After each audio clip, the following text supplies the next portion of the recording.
Features, and you're listening to Show X Live with Ken in a student accommodation all the way in Scotland, and Wade in his white windowless van? Uh-oh, I better get out of here. Enjoy the show!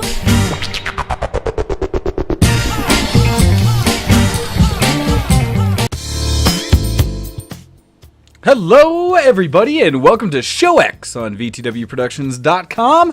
It is, it is the 15th of February, 2015. Time is just flying by, and we are going to get ready and get started with another show for you all this week. So I'm going to start things off right away, and it's somewhat distracted. Sorry, everyone, because I'm seeing messages go flying through one of my social news feeds. And it's because a certain cousin of mine, who, without giving away any details, it don't matter, but who's had a lot of health issues in the past, just announced that she and her husband are pregnant. So she's pregnant, and I was just kind of seeing this thing like, So the whole family is reacting like she honestly just sent the message, 2 minutes ago.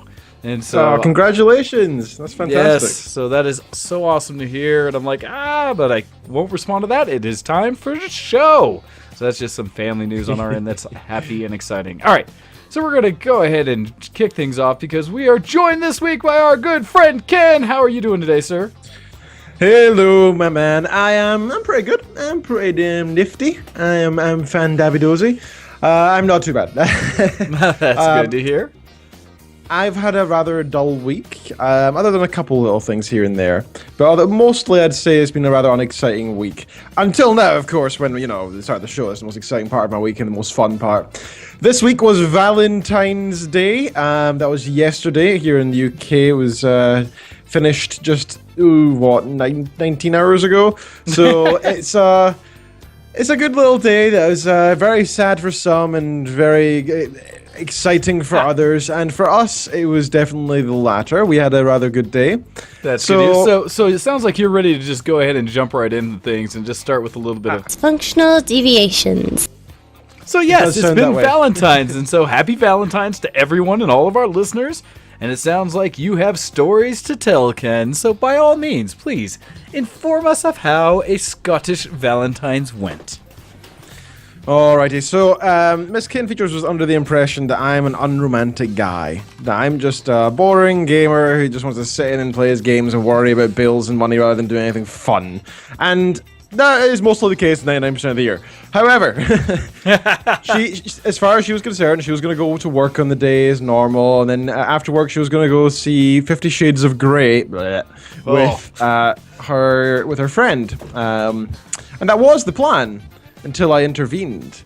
Oh. And to which I said, hey, can I butt in your plans with my wife and, take her out and do stuff? And the person was like, yeah, that's cool. That makes sense. No problem. So I actually went out with my wife on Valentine's, much to her surprise. What happened was I showed up at her shop where she works in a tuxedo, holding roses and a box of chocolates. Tuxedo, you say? Yeah, so I was standing at the window for where she went. She was like tidying up the shop out because they just closed. And she looked forward, just saw this random bearded man outside. And then she realized it was me and thought, oh my god, he's organized. What has he done? Because she was supposed to be meeting her friend straight after work. So she was very taken aback. It was all by surprise, and it worked out very well for me. So I think she really enjoyed Valentine's Day. She says, I'm so romantic. So that's me done my deed for the next 4 or 5 months. I'm trying to get her attention while doing this, but she's too busy playing a new game and ignoring me. You say game, and I'm hoping you're using that term very loosely. Very loosely. My missus has begun playing Second Life. Oh, wow. That throws me back to like 10 years ago.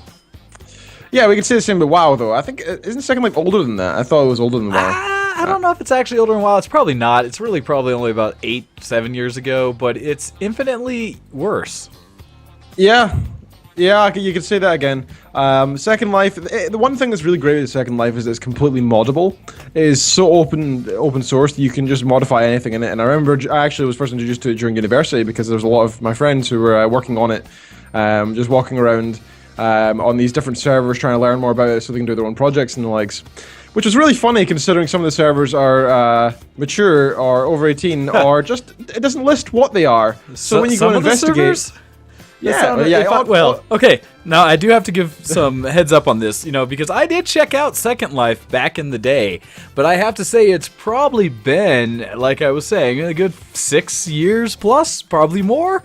And it was just because it was, the idea of Second Life, for those who don't know, is that it was supposed to be the virtual, hangout place or social area initially that everyone could go visit after work and stuff. The whole concept of being your Second Life. This would be your digital playground.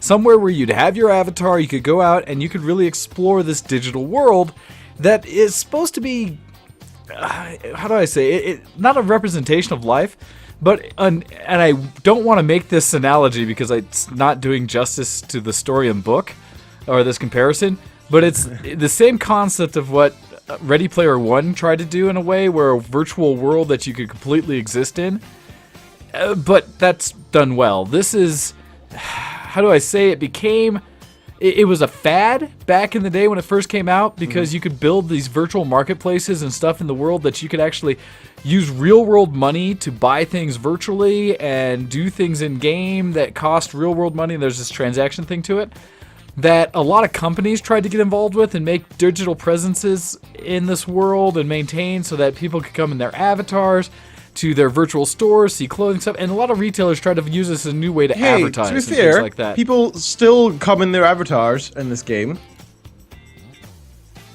Okay, yeah. I'm sorry. Gosh, so bad. So, and I go to their page. I was trying to find something to kind of explain it specifically because it says Second Life, your world, your imagination, the largest ever 3D virtual world created entirely by its users. And so again, it had this whole goal of getting out there and allowing you to interact with people virtually continuously. And I kind of can't go further than that because it digresses right away to saying what it actually has become. Because I know in the day there were some advertisements where Ford had got in there or some other car manufacturer, whatever, Audi, maybe some others, and had virtual representations of their car, showrooms. So you could go visit their part of Second Life and see these new cars. And so again, companies were trying to figure out something with it. Yeah. Now, I would have to say, while this did, regular market and regular industry trying to get into Second Life, probably I say for the most part fell off. At least I haven't heard anything about it for some time. Granted, I'm not part of Second Life. But I will say that there does seem to be, or even when I was just getting out of it, a market that was pervasive and actually succeeding in Second Life. And Ken, do you maybe have some information on what that might have been? Or what is not necessarily keeping the Second Life market alive? per se. I know more about the social community side of things and how toxic it is these days, full of trolls and the likes. So one such incident I was going to get into earlier was I knew a friend in university who was playing around with Second Life, and he was trying out different servers to see the code and try different parts to see what other people have done so he can get ideas for his own project. And he was showing this on a projector in front of our whole class at the time when he was running around with his character and flying here and there. And then suddenly he had a giant, throbbing, meaty mass the size of another human being protruding from him, as if an inflatable toy had been attached to him somehow. Turns out it was an in-game virus that you can catch from other players. So that was awful. Pretty humorous to see. And that was a good summation of what the game is these days. It's very much based around the sex industry, I believe. At least what I've seen of it. To be fair, I bet there are a lot of people who play it genuinely as an actual game, or use it to hang out with people, or maybe even people with disabilities can use it as genuinely trying to use it as a second life, and I think that's a great part of it. However, what I saw of it was more scary than anything, and not something I plan on returning to myself. However, if Mrs. Kane Features wants to try this out and see what it's like, she's currently making herself look very pretty in game right now. So I'm sure that'll work out really well. I'm sure she'd have fun with that. And I know that Kitten had come into that with her understanding that it was, or had heard somewhere, that it was something like an online version of Sims, right? Yes, so a very innocent approach versus what it actually is. Well, so it's funny because I actually knew somebody that made money in Second Life. And I forget how I had met the gal, but she essentially, her avatar had a job in-game where she would go to one of the virtual clubs where you could go in and do emotes to dance and things like that, and she would dance for people, with people and stuff like that. In a way, she was playing the part of a digital escort, and in doing so was making money in Second Life, as good, bad, or ugly as that might be. Now, a lot of people do make money legitimately in Second Life, and that's by creating content for others to be able to enjoy. Some of that content being things like digital clothing, or vehicles in the game, or houses, architectural things, props, anything like that someone takes time to model and put into the digital world. They can make a marketplace for that you can go buy, purchase, and then go in your own plot of digital space, use those items in game. So there's a huge market for clothing, a huge market for hairstyles, for different avatar kind of things, and I believe even completely separate types of avatars that aren't human, if you will. Like you said, viruses of large phalluses. But things like that, as well as people who had made, I saw a big line of clothing and decorations for it that people were making money in Second Life, for people actually selling currency. So, or things that created currency. So I know that exists. Beyond that, not so sure. But yeah. If you have any experiences out there, dear listeners, send in your experiences, particularly funny ones. I don't want to hear about your adventures to... Hey, I'm curious to hear anything that people have been doing in Second Life, because as far as I was concerned, I thought that engine, game is a loose term, was dead. I can't remember the last time I had it installed on a device, so I'm curious also to hear in future episodes, perhaps, maybe 1 week from now, an only episode, but that we get an update from Kitten Features herself to hear what she thinks of Second Life and some of her experiences. That could be informative. Be sure to send in emails to showx@vtproductions.com, and also remember to do it for the Geek Red section coming up later in the episode. Well, and I'd also love to hear people, as we were talking about earlier with Ken, your Valentine's experience. As much as the day itself can create some angst for various people, some more than others, I know I will be one of the first ones out there to say that, I spent Valentine's online playing games and made my sad little Valentine's dinner of chocolate chip pancakes, and that's pretty much it. I did go to I'm jealous. I would love to have chocolate chip pancakes right now. Well, the funny part was, so were both Paws and Fork when they were gaming with me, and I say, well, I have my wireless headset, and so as we were waiting for the game to get started, I had to redo something on the computer. I went and started making the pancakes, and then, basically, I'd walk into the kitchen, make pancakes, come back out, started eating them as we're waiting to queue up and stuff. I was like, oh, these pancakes are good. And both Fork and Paws were like, damn it! Now I want pancakes. Why you do this? And I was like, hey, this is my Valentine's dinner, damn it. I did this for me. It's funny how you can say online, like you're not even with somebody, you can say a select few words and make them want something. That, sir, is the basis of advertisement. Yes, it is. Yes, it is. But I would like to hear everybody's, what they've had and what they did. And especially if you had a really geek moment in what you were doing for Valentine's, I'd love to hear that. And which, Ken, you never really finished with us what else you did other than showing up, surprising her with the tux and flowers.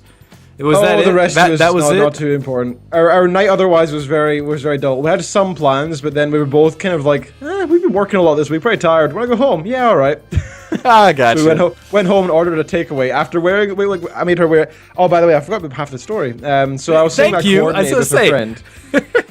No, it was actually beforehand. I was saying I coordinated with her friend. I had to do it carefully because I knew we were going somewhere kind of nice. That was the plan anyway. So I was like, okay, I needed to wear a nice dress. So I was like, okay, say to her you want to go out for drinks. Just before you go to the cinema to see 50 Shades of Grey. So you want to go for drinks, so you should dress up. And so she did.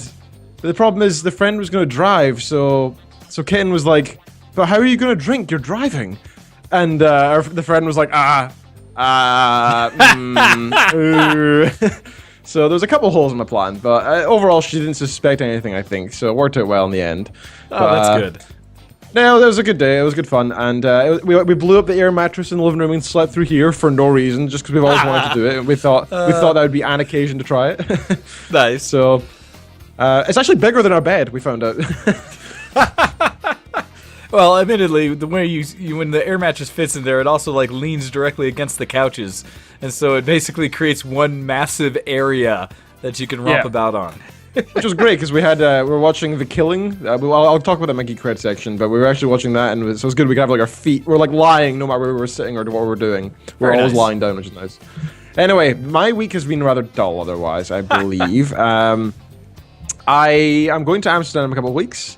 Nice. I'd like to apologize because we said we'd have Molly Lewis on today, and it seems like she's not joining us today. Because it was, to be fair, it was a kind of, I'm free on this day if you want it, and I was like, yeah, okay, and we didn't get back in touch since. So it was our own fault for not getting back in touch with the lovely Molly Lewis. So I apologize for that personally. Anyway, yeah, I think that's all I've done this week. I'm going to Amsterdam in a couple of weeks again, so that'll be fun. Otherwise, yeah, I think that's everything. We've not really done much this week. How about yourself, sir? What have you been up to? Oh, well, things that, and this will all be on the edge of geek either way, so it doesn't really matter. But the things I did this week on Friday, it was kind of, I worked a lot last week on 2 overtime days and stuff, so I worked a full 5-day week, and unlike my normal 4 days, ended up doing like 54 hours at work this week. Not anything insane, not asking for sympathy or anything, just I was busy, and so I didn't have a lot of time to do much else. I did find time to game a bit, and I'll talk to that in my Geek Cred. But beyond that, I on Friday, or probably came out on Thursday afternoon or something, one of my friends from the kind of photography and con convention stuff that I do contacted me saying that, hey, we'd like to do a photo shoot this Friday, and we're looking for people to participate. One of the gals in our group wanted to get out, get a costume on, and dress essentially what the shoot was called as a Dead Molly shoot. I don't know if this is based on an actual character and something else, or if it's more just something they came up with, but essentially it was a gal in a wedding dress with bloody red eyes and a big cleaver of a knife that's been killed and has come back to exact revenge on others. So we were kind of doing a shoot that was a classic horror flick shoot. And he put out roles and said, I need a jock, I need a virgin, I need a slut, I need a brainiac, and I need, what was the other one? Oh, I forget the other one, but needed like 5 victims. And, essentially so you're telling me you were the slut? Yep. So I offered to fill. I said, I will be whatever is needed. And so in doing so, people signed up real quick, and I think he had his idea of which sluts he wanted from his list of friends. But he got someone signed up for the virgin. He got a virgin, a jock right away. Had apparently a couple gals say they would be sluts that did not show. Ended up with someone else who did. And I came as essentially filled as the brains. And so I had to, although I agreed to this, I was like, all right, so now I need to find a costume for the shoot. And looking through all my clothing and stuff, I was like, I don't have anything that's really I want to wear that's geeky enough, brainy enough, although there's a lot I could wear. The reason being, though, is they said, make sure you bring something that you're not afraid to get dirty and perhaps a bit bloody. And once that was like, I was like, ooh, fake blood does not come out of clothing very easily. Let's not take any of my nice clothes or my really geek shirts or anything like that. So I was thinking I will have to come up with something in the interim. So after work, which I did my 12 hours on Friday, I ran to a thrift store on the way out to the shoot and I gave myself a time limit of 10 minutes to run through a thrift store and find like whatever kind of costume I could come up with. And so I came up with, I think I did all right. And although I forgot to check for glasses, which I was unfortunate about. I wanted to find some good nerdy looking glasses that I could pop the lenses out on. Oh well, didn't find that, but I found kind of a button-up shirt. The one I should have worn actually on the show was it was an old Office Space shirt that had I forget the name of the gentleman that's their manager, but basically saying, so I think I'm gonna need you to come in on Saturday. Yeah, I remember that. So it's basically that quote and a picture of him holding his coffee mug. I was like, well, that's fairly brainy, geeky type. So I threw that, some pants, shirt, and stuff, just real quick stuff that I threw together. Ran out to this park out in southwest Denver that I'd never been to. And unfortunately, by this time, it's like 7 o'clock at night, almost 8 o'clock. And so it's dark. We get to this park, and it's now proper Denver night. Sun has gone down. It's winter. So the temperature dropped drastically. And it was kind of like, oh. But we got out there, and unfortunately, some of the people who were there that were going to play part of the role didn't have time and had to run. So they were there for like 5 minutes and then ran away. Where the rest of us then was like, well, we're here, let's do this shoot. And so we played with it a bit. We didn't do the full shoot because we actually ended up scouting more, but we did do some test shots. The gal that was there was in the nice wedding dress, and she had these crazy contacts in that are like this dark red, and her whole eye looked almost blacked out except for these red irises. And so it really looked pretty freakish. And then we put drops of blood coming down from her eyes and everything, and kind of splattered blood everywhere. So that was a lot of fun. That's cool. Tested because the photographer, I was helping him out with flash photography at night, doing a bit of that. It's funny how many people I know who do photography fairly regularly, but come out and ask me for advice, because while I have challenges perhaps with the creative side of photography, I think I do really well with the technical side. I've done a lot of workshops, reading a lot of stuff. Thanks a lot to my brother, Earthweaver, for giving me a lot of sites to go to and a lot of things to learn about photography. And so with that, I have a lot of technical knowledge, and yet I suffer creatively. So they come to me and they're like, oh, crud, how do I shoot this shot? And I'm walking through their camera like, well, on your camera, you need to set your ISO here, your f-stop here, your flash like this, and it's going to sync at this speed, so you need to step back to here, da-da-da, and kind of set it up and help them take the shot. And they're like, oh, nice, that worked. I was like, yeah. So I'm hoping to see some of the shots that we did get. We did a couple with the two of us that were still dressed up as victims of her coming out from behind us with trees and stuff, kind of in a foresty situation, coming out with the knife and then grabbing us and, kind of slitting our throats type thing. Although I refused to get bloody when it was that late because it was cold. And much respect for the model who did get everything covered in blood, because that could not have been pleasant. But that was didn't a lot give of up fun. for the art. Well, so we were hoping to reschedule and get a more solid crew together. This was a very last minute. They decided within like a week of like, let's do this, let's get people, let's go, and everyone's like, oh wait, now? So scheduling wise was real rough, but we're going to try to do that again, and hopefully I'll have some stuff where you can actually see me as a model or whatever in a photo shoot versus the photographer. That should be interesting. The other thing I did, and just the other day, is movie that I had missed in the theaters, and everybody I know has told me is amazing. I went and finally got to see. And so that movie, and I don't know if you've seen it, Ken, is Big Hero 6. I've heard about this. I just keep hearing it in passing, though. Could you give me a synopsis? What is this movie? So Big Hero 6 is another digital animated flick from Disney. And this is one that I could best comment as being almost like the next Invincibles or whatever it is, but not... Incredibles. Incredibles, thank you. Wow, I totally said that wrong. Yeah, Incredibles, but not the Incredibles, because it's not actually a superhero flick in the sense of superpowers. But it is one it's about a kid who's super smart, and plotline goes, or tragedy happens, as all good Disney movies do. In the first part of the movie, somebody important suffers heavily and, gives you your plot line, which is hilarious, by the way, if you go through all Disney movies and see how many top characters or like friendly things that are introduced in the beginning die almost instantly. Yeah, kids movies. But in this one, something tragic occurs, and the already at the beginning, the main character, Hero, is living with his aunt because his parents had died when he was younger. And that's not even the part that makes it tragic later. That's just like the beginning of the story. So it's a proper Disney movie. But goes in, he's super smart. It's in a futuristic time frame in the city of, what is it, San Francisco? Because it's kind of a blend between Tokyo and San Francisco, and they show it in architecture and some of the buildings, things around it, and kind of how people act.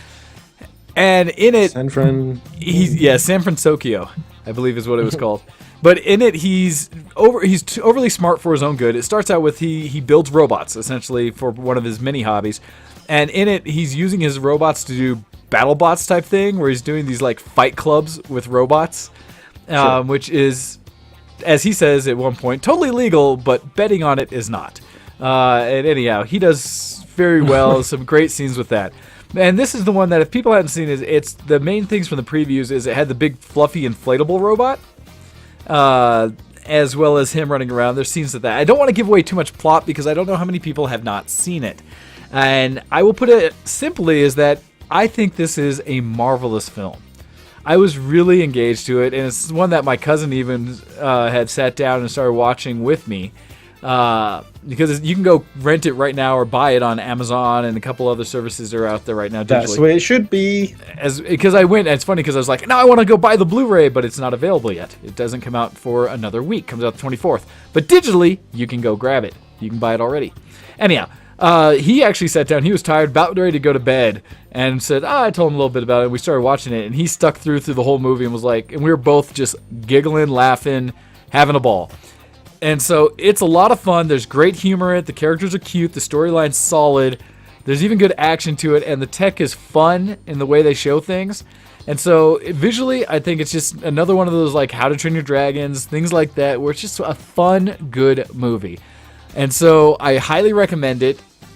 As well as what's great is from it, there's another cosplay option now that I'm going to have to do at some point. Apparently, I am going to have to cosplay as Wasabi whenever I have the time to find the costumes to do it.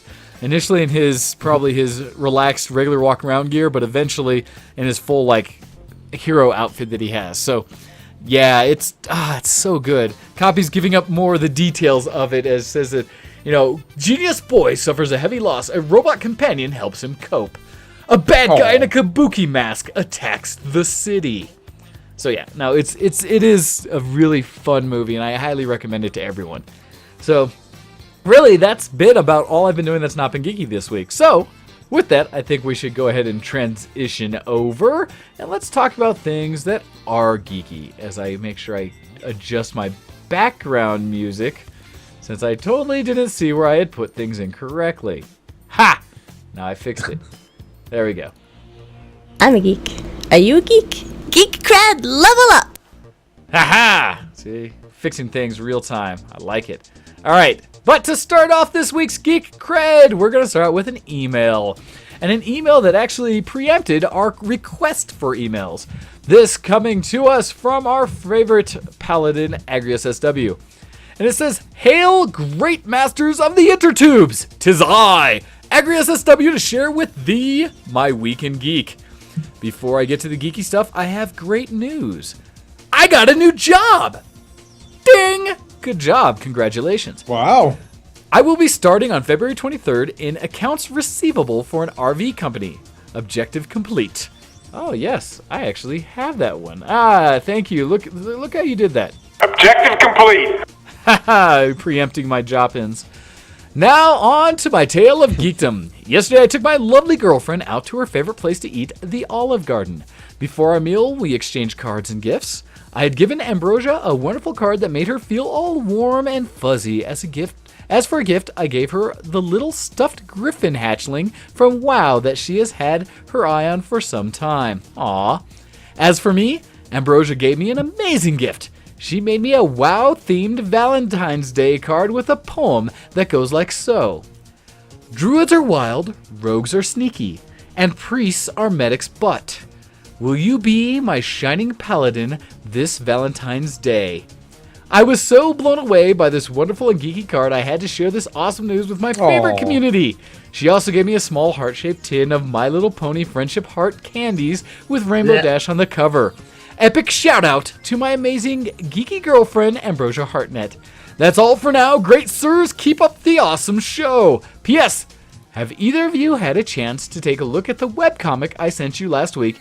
If so, what are your thoughts? Putting us on the spot. I as I just said, was super busy and have not, but it is in the notes and on the list of things to do. Ken? Yeah, I had no excuse why not to. I am now saving to my favorites to make sure I do it this week. I'll do my homework, I promise. Thank you for the reminder. That coming from Agrius SW level 100, Human Paladin Guild Civil Warcraft from Shattered Hand US for this week, the Shining Paladin of Ambrosia Hartnett.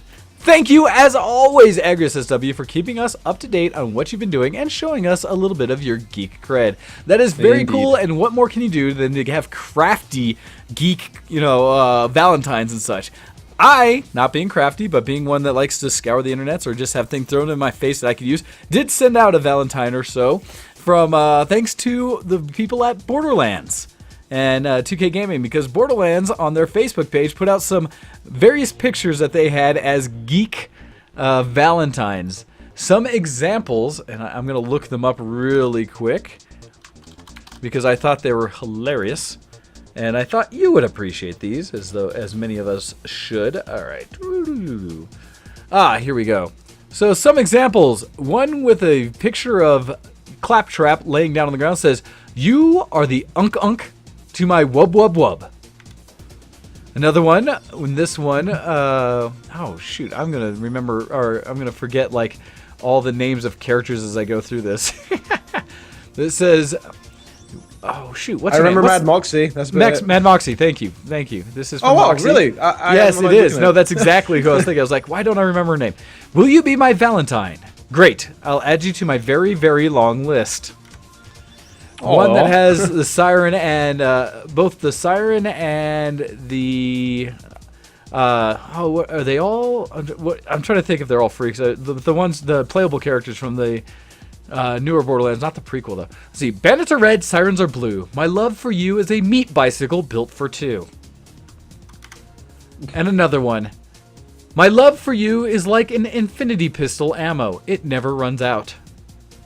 It's just all these silly little ones there. So I had fun kind of sending some of those out. I thought it was good fun and appreciative to any company that puts out a little bit geek for us. So just another little piece there. All right, that is it for emails. Ken, what have you been doing that earns geek cred this week?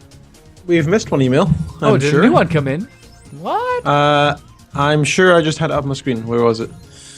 From Serathis? Was that last week? That was all last week. Was that last week? Oh, so it was. I had it open. I was all excited. Damn it, Serathis. Why don't you send another email? I'm blaming you for my ineptitude. All right. My geek cred, right.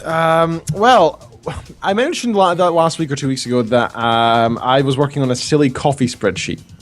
Yes, we have heard about the epic silly coffee spreadsheet with hyperlinks, animations, full categories, graphs, everything you can imagine in this coffee weird spreadsheet. Yes, this very integral coffee spreadsheet that you have at work. What about it now, sir? So we've kind of expanded it. I talked to some of the guys that I do it with, and that we work on this coffee stuff with. And basically, we're all in the next little while. I'm moving teams soon. I'm changing my job role. Another one isn't sure what's happening with his role for the next little while as well. So it's possible that we're all going to be moving away from each other, and we can't continue this little coffee club we've got going. So we decided to expand into a larger project, and we kind of bought a couple URLs. Oh no! A couple domain names. Yes, Ken. What are you doing now? Are you about to tell us that you will be coffeeman.com? Damnfinecupofcoffee.com.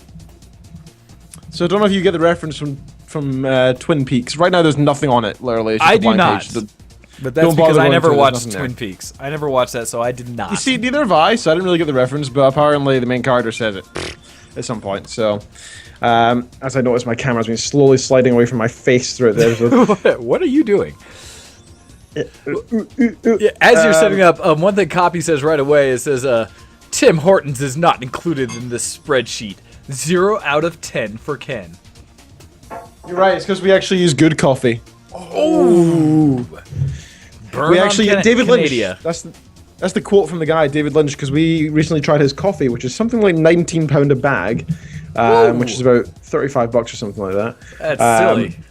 Amazing coffee. I've never had, so I rated a 10 out of 10 that coffee, David Lynch coffee. FYI, anybody's interested. So we've now currently, let me check, we've now tested 44 brands of coffee. All the different ratings and strengths and average ratings from us and so on. I've also been noting down the origin of each so that we can see on a map where they're all from. Eventually, actually, that's a good idea. I might eventually do a correlation to see which best the world we best like a coffee from. Anyway, boys, we do this really silly statistical analysis of our coffee for no reason. I don't know why we do that. But it's kind of interesting. And what we're thinking of doing is writing up reviews. Because, hey, if we're already rating everything, we've got a spreadsheet denouncing all the details we possibly can about each one of these coffees. Why aren't we doing this on a website? So we decided to do that. I originally put forward doing it on VTW. I thought, hey, it's geeky enough. It's a geeky thing. I'm okay with that. I'd happy to do it on VTW. But they were like, let's have it unaffiliated and see how it goes. Let's do it solo. And I was like, okay. Well, the nice thing about it is you can pimp it out via VTW because we do support your habits. But the nice thing, too, is if you can grow it on your own, why not have a solid site to do reviews for coffee? There are a lot of people, go figure, in the world that drink, a lot of them being geeks, and so it does cross. And, who knows? You could be the aficionados, and it could come to you, and suddenly you could be, reaching out to get different coffees. In fact, you could go out to get that super exclusive coffee from, where is it, Thailand or China, I think? The coffee that's naturally filtered and organic. Because they feed coffee beans to cats and... We actually did look at that. We were very tempted. Are you going to get some cat poo coffee? I'm okay with that. I've had elephant poo coffee. Oh, wow. Twitter.com/help out a coffee, by the way. We've also got a Facebook handle and so on. Anyway, we've got no content or not even a website. We've got the domain name. We own you the just URL. have to link out your spreadsheet. What do you mean you have no content? Yeah, I know, but that's not enough. That's random people's ratings without any definitive descriptions. So I suggested video blogs because it wouldn't really fit for a podcast format. Like, hey, I know none of you can see, smell, or taste this, but this coffee's really good. Well, you just have to be like the people who describe wines and beers and things like that, where you have to talk about the various flavors and the experience of enjoying that cup of joe. That We've been getting made fun of a lot, lightens you up in the initial sips, and that just right away you can feel the zing of caffeine as it just reaches into your... You say that, but that's not even nearly detailed enough. What we do at work, we literally all smell it black, then we add our milk and stuff that we like, then we all take a taste and we say, so the packet says it's a bold and zesty experience. However, I find it's kind of bland, but it's got nice overtones of sort of, I don't know, berries maybe, and maybe a darker touch of maybe something like caramel, but without the sugar, the sweet sugary feel of it, and so on and so forth. It's kind of pathetic. And then the guy sitting next to me is like, "You're such a wanker, Kenneth."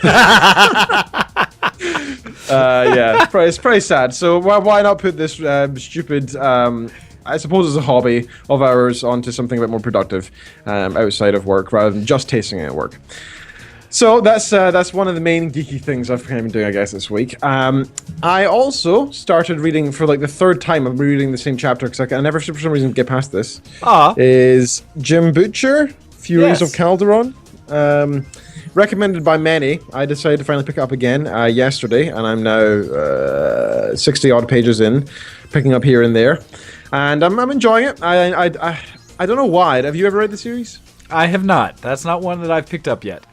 So far in the series, not much has happened, and not really a spoiler alert, it's kind of more a synopsis. There's these sort of secret agents of the Empire of sorts, called Cursors. Okay. As far as the world seems to be aware, they're postmen. But it turns out they actually are also spies, and they get information, and they're really good with fury crafting, which is magic in that world, working with spirits kind of thing. It's pretty interesting. The only problem is, I can't seem to get over the fact that I'm reading about mailmen. I find it really difficult to find these guys really interesting. But these are amazing mailmen. These are amazing mailmen. What are you talking about? They're like magic mailmen, and I'm just like, it's cool, but do they have to be mailmen? I mean, really, do they have to be? But otherwise, I'm really enjoying it. It's got a good few twists in the first few pages. The magic seems quite interesting. I'm enjoying the lore, the background of it. It's slow to reveal it. I feel like in Harry Potter and stuff and other magical ones, they tend to just 50 pages in, you already know that it's a magical world and you know everything about that sort of thing already. This one is she tries to call to the elements to make her fly, but then can't for this reason. Strange.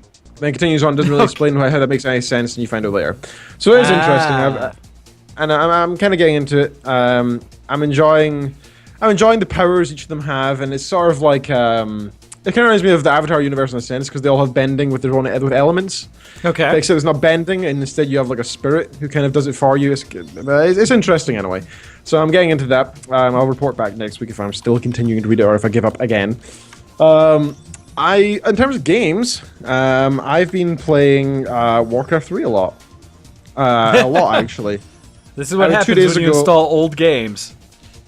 Yeah, about 2 days ago, I said to myself, you know what, I'm kind of bored of it because I got bored of Footman Frenzy, so decided I'm probably done with it and closed it. Then about 2 hours later, I was like, you know what, I'm actually not done with it. I want to go back. I still have the urge. I've been enjoying Footman versus Grunts.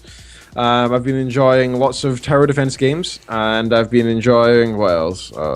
Hero Wars, Hero Line Wars, Kodo Tag. I don't know if you remember Kodo Tag. No, probably played that. That one I don't. Oh, that's one of the older ones. I'm surprised it's still going. Basically, it's really silly map. All these things are custom-made maps in Warcraft 3 engine. So users go on to the normal Warcraft 3 mode, and they make it with strange new elements to the game. They add new objectives and new reasons to play, and make it multiplayer. So it's a 12-player map, and the idea is these Kodos spawn in the middle of the map, and they chase your builder around. So your builder has to make a little town, a little maze, to try and escape these things. And there's more Kodos spawned over time. They're really difficult to kill until later on, and they get more powerful as time goes on. So it's kind of a chasing game, a strategy game, and a bit of a building maze maker game. And it's all very speedy and trying to be fast about it as well. Problem is, I am still pretty good at a lot of these games because I used to play them a lot back in high school, early high school. So I went in, and I think the guys I was playing with, I don't know if they weren't used to the map or what, but they didn't seem to know what they're doing. I instantly went to like a corner of the map, fortified myself completely, and built like an epic base. And the game lasts 30 minutes, and the idea is you're supposed to survive for 30 minutes. 15 minutes in, I'd researched everything. My base was amazing. Any Kodo or anything that came near would get demolished in seconds. Everybody was begging me for gold, and I was like, guys, like, I'll help you out, but come on, just step up. I mean, come on, step up. And it's a tag game, so it's not as if you just lose. The kind of idea is once you get caught by or killed by a Kodo, your body appears in the middle of the map, and somebody has to go walk down there themselves to get you out. In other words, they put themselves in danger to get you out. Gotcha. So I just did a massive maze around the center, so it's really easy for me to get in and out. And people were kind of like saying, have you played this before? And I was like, well, yeah. A lot. More than you would like to know. I've played these kind of games. Same with like Run, Kitty Run, and all these different types of silly Warcraft 3 maps. I am sad that a lot of them seem to be missing. There's a lot of games I used to really enjoy, like Life of a Peasant, which was, it was a kind of open world game. Okay. Where you could go a peasant, or you could go the police, or you could go a drug lord, or you could go these different things. And it's like a city, and each person does their roles, and each person tries to level up their character, and be they a peasant or be the chief of police, and they do so through fighting crime or selling drugs or just being a peasant and doing whatever they feel like and getting normal jobs in the game. And it's always very interesting, but I haven't seen a single one hosted, which is crazy, because I remember back in the day they used to have the original Life of a Peasant, which was just the kind of unpowered normal characters. Then as time went on, it became this sort of thing where you could be Death, you could be God, you could be, I don't know, a mage, you could be like this, you could be that. People modded it so much that it became ridiculous. But it was fun, it was silly, like, and I just miss all that. It's all and there's even a, what's it called? Oh, I can't even forget this. Norovirus, zombie film set, Resident Evil stuff. Oh, Resident Evil. Okay, gotcha. I don't know. I forgot Resident Evil. Umbrella, yes, the whole. There was a whole map of Life of a Peasant made with all those corporations. So you could be like Umbrella Corporation. You could be normal people trying to escape it. You could be like zombies. You could be like the cyborg, and it was all very cool. You know, like, people used to customize it to different genres. You could have Dragon Ball Z ones. You could have this. You could have that. I loved it because it was very open, and it wasn't just here's an arena, go fight. It was like you can play this as you wish, or you play it you can customize it as you wish as well, and it was great. And a lot of those old maps are gone because the community has died out a lot. Now, still, there's so many games that you're not lacking custom games, but it's all hosting now. So it seems like these bots are really good at hosting the maps, and so you find the ones that are most popular are always there, and the ones that aren't so popular now are very rare because they just get filtered out of the list quickly by these bots who are very quick at refreshing. So it's kind of sad to see that happen. I really do wish that Blizzard, and if you are listening, Blizzard, I would love it if you could go and really quickly redo Battle.net into any kind of modern browser sort of for games, like any other game has, like Left 4 Dead has, like Killing Floor has, like all these other games have. So basically, you can see all of them. You can filter by how people in the lobby. That'd be great. Ken, that serves them no purpose because that makes them no money. It makes them no money. None of their games need a lobby like that.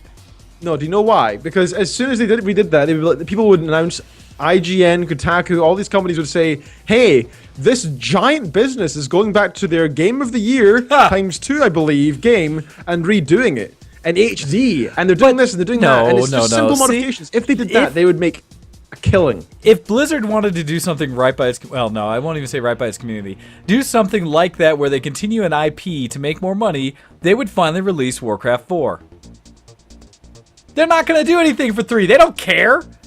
What's the battle chest cost these days? $1? Come on. No, it's still pretty expensive. It probably still costs like $50 because it's Blizzard. But, yeah, I mean, still, it's like, come on. They have no incentive to keep that alive. Probably not, but still, instead, Ken, if you want to like play a classic game that's actually been updated to run on modern systems and be completely open and wonderful like that, you can pre-purchase right now Homeworld Remastered before it comes out next week. And that one's only $25, and it's both Homeworld 1 and 2 with all the expansions to work with a whole new engine. So looks good. Granted, it's a Sierra game, so I know a lot of people probably don't remember that. I remember Sierra. Oh, crap, what did they make? They made Fear. They did Fear, didn't they? Did they do Fear? I'm not sure. I remember all their old stuff. I still remember the Westwood and stuff like that, so all the other games that companies that have gone away. But anyhow. Yeah, Sierra died, didn't it? It did, but this is coming back, and so I'm very much looking forward to Homeworld Remastered. I have to check now. Oh god, they did some Leisure Suit Harry. Leisure Suit Larry was amazing. Oh. That whole series, all the police quests, the space quests, all those kind of games. So good. Horrible. So good. Yeah, they won some awards this past year actually in 2014, but yeah, they don't seem to be doing much these days because I think they are kind of defunct. No, Sierra's pretty much done. Anyhow, so anything else you've been up to that's really notable before I start talking about my geek cred, sir? Ah, there we go. Crash Bandicoot and Spyro the Dragon. That's what they did. I think they did. I thought they did Fear. I guess not. Sierra was part of this, no, my week's been kind of dull otherwise. I'm still playing Game of War on my Android. And what other game I've been playing? I've been still playing Skyrim here and there. I'm actually trying out one of the mods, Moon Path to Elsewhere. Oh yeah, I still haven't tried that one. Yeah, I still haven't tried that one. I haven't installed, but I haven't actually taken the cart to go to or whatever. I haven't done the little mission to take you to that expansion. It's one of the biggest fan-made expansions you can get hold of because there's this massive thing that, and you can't get it off of the Steam store because the workshop because it's far too large. You do have to go to like Skyrim Nexus in order to get hold of the Moons Elsewhere. Is supposed to be really good. No, you can get that. You can get that through the Steam Workshop. I got it through the Steam Workshop. Did you get the actual game through it, or did it have to reach out because it's got a lot of files in it? Oh no, it was fine through the Steam Workshop. It was big though. Let's say because I know they have a front end there, but I thought you had to download the back of it. Maybe it's changed. I'm not sure. I haven't been to a lot of workshop for a while, so I could be wrong. That game was quite interesting. Would it be the first time? But yeah, that's true. But yeah, it was quite interesting. It was. I'm halfway through it. I feel like it's more about the visuals and less about the immersion. It does feel like it's a mod that somebody made. It does not feel like it's something made professionally by Bethesda. The voice acting in particular, I'm just sitting there thinking the whole time, if you made this amazing mod that's so big, why didn't you invest in a nicer microphone? I mean, come on. It was just like... Hey, that is a completely separate concern for people. But then you have... Yeah, I've seen people that invest in amazing microphones and barely do anything, and then so many people that try to do shows, maybe even others that I've heard have been around, that don't invest in a good microphone, and you can tell. Headset mics do not do podcasts, just saying. It's important. But so I was a little bit kind of disappointed by that because the graphics are amazing. There's new animals. The whole place looks different. It does look like a jungle. Some things they just reskinned. Some things they actually made from scratch, and it was quite interesting. However, I'm so far not entirely taken in by the story and stuff. There's some interesting characters and the likes, but I still definitely feel like it's a mod. I don't feel like it's a Bethesda product. It is a mod, that's the thing, and it is all of like one guy who did most of it, so... I mean, he did enlist the help of others for voice acting and things like that, because it is voiced, and it has a lot of stuff in it. But for the most part, he did the majority of the mod himself. So credit, because you're right, not Bethesda. So one guy, really. But that's what's great about mods. All right, cool. So But yeah, that's my week. How about yourself, sir? Let's see. Well, so the first thing is that I tried again to destroy my computer right before the show, as I'm apt to do, and pretty much did. Yep. Yeah. Well, I actually started it yesterday, and so I thought, plenty of time, as long as everything would actually work. So I decided for my sad little Valentine's Day, I would get myself a gift, something to, I've been wanting for a while. And so what I got was nothing major, not like a complete rebuild of my PC, but I finally bought a little more modern case for my computer. And so I was going to do a full case transplant, and in doing so, I figured I'd also buy a new cooling solution, because one of the things I really wanted to do for the last months now, is get a water cooler on my system to hopefully kill some of the fan noise in the background, mostly for the show, but that's the point. Actually, I don't hear anything now. Well, so here's the thing: it's still not water cooled. But it is in the new case, which might have helped. Now, the challenge was I got the new case, did the transplant for the most part fine, but come to realize that the case I bought, as much as it looked like it was designed to handle any water cooling solution I could want to put in it, it was not. One of the challenges I have is I do keep my computer under my desk in the little cubby that was built for it, and so I have size constrictions. My desk can only support a case that's no more than about 8.5 inches wide, 19 inches tall, and depth isn't so much an issue, the length of it. But the height and width requirements are very much an issue, because most cases these days are made very wide to allow for more room for cooling solutions, fans, wires, things like that. Well, I found a great one. It's from Corsair. It meets pretty much all my needs. And go and behold, the candy store had it on sale. So I was like, let me check this one out. Looks really good.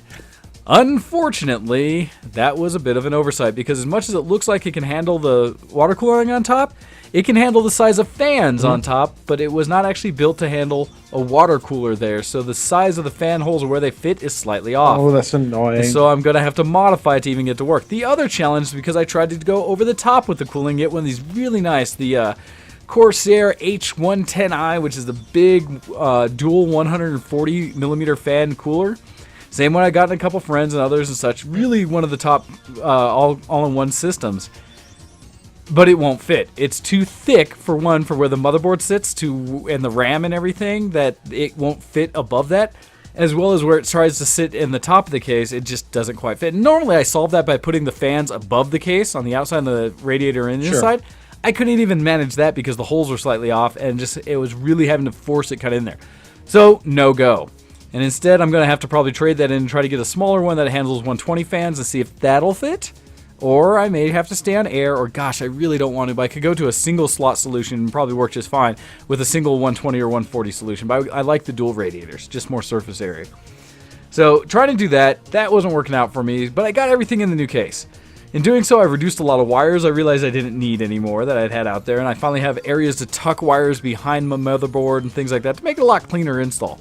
Happy about all that. Finally got away from having forward-facing hard drives to ones that face out the side of the case, which is such a great upgrade. It makes it so much easier to change things out and wire. So all these little things I've been after for some time. Put it all together, and then I said, oh, well, let me put my air cooler back on. However, in doing so, I realized I didn't have any thermal paste around the house. I could have swore I should have had some, but I was like, okay. Back in the day, you didn't used to put thermal paste between your CPU and cooler. Maybe if I run it underclocked or at the normal speed, it'll be fine until I have time in this afternoon, maybe, or sometime to go get, an actual water cooler. So I put it together and pressed it all down really firm, cleaned it all off so it was nice, solid connect between the copper and the CPU top. Yeah. So apparently, current CPUs absolutely require thermal paste, because I ran it in and just went so far as the BIOS, and I knew I was running a risk, so I checked it right there. Already, I was running up to about 84 degrees centigrade, just an idle at the BIOS, and so I was like, way, and I was running at stock clock and everything, so I was like, I should probably stop this. Rebooted, and it said overheat warning, turned it off right away.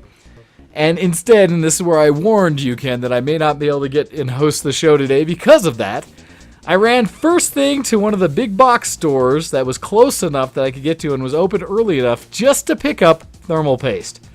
And so I got some, came, just undid the fan, put it on, and now everything's back to the way it was before I tried to do this debacle, and it's all happy. I also went out and got a big hard drive, and we'll see how it goes. I wasn't sure branding because I'm very skeptical. I like my Western Digital hard drives. I've had negative issues with Seagates in the past, although they're supposed to be better. So I went totally off the beaten path and got a Toshiba hard drive that I decided I was going to throw in my server to try to make up the fact that one of my drives, my 2 terabyte drive that has all my, I think this one is the one that has all my music on it, is pretty much full. And so this one, it's at 2 terabytes. I think I have 150 gigs open right now.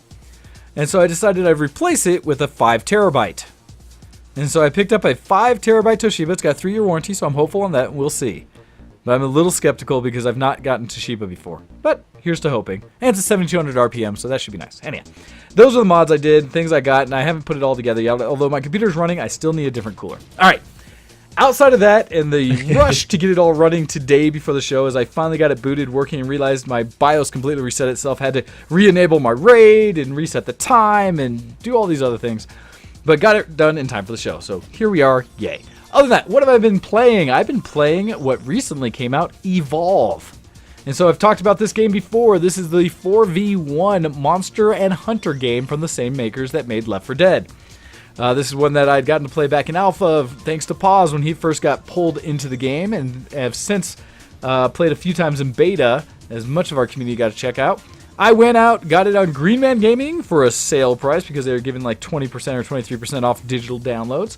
Got it from them for much more reasonable than the retail $60 price, which is questionable for a game like this. So far, been having a blast. You can check out my Twitch stream at DocDead on twitch.tv, and you can see some of the matches I've been playing with some of our friends, Paz, a game with Stoner, with Lieutenant Fork and stuff, all of us running around playing Evolve. One of these games that if you picked up, I'm more than happy to play in gaming nights. But that so far has been a lot of fun. Good looking game. Pretty much they worked out, I think, most of the bugs. I think I've had maybe 1 or 2 crashes at all, and I don't know exactly what caused it, if it was Evolve or something else I was doing. But have been having a ball. Thing when you were mentioning gaming apps and things you're playing on your phone, I just started playing the Evolve app on my iPhone. And there's an app. I didn't know that. There is. And so essentially what it is, it's Bejeweled, okay?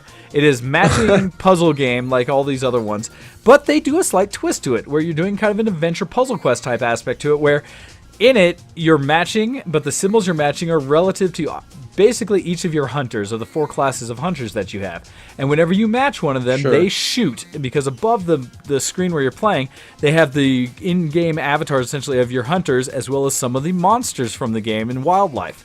And so you run into these encounters with this wildlife, and then you have to go through and do the matching to cause damage to them. There's some strategy that adds to the game other than just matching for points, in that whichever one you match, they're the one who will do that, who will fight that round, as well as they earn a little experience for it, which could lead them up to unlocking some of their special abilities. Another aspect to it is every once in a while, as you get later into matches, little monster tags come down, and when the monster tags come down, if those happen to link and you can't avoid them, it actually gives the monster an extra attack, which can be very detrimental.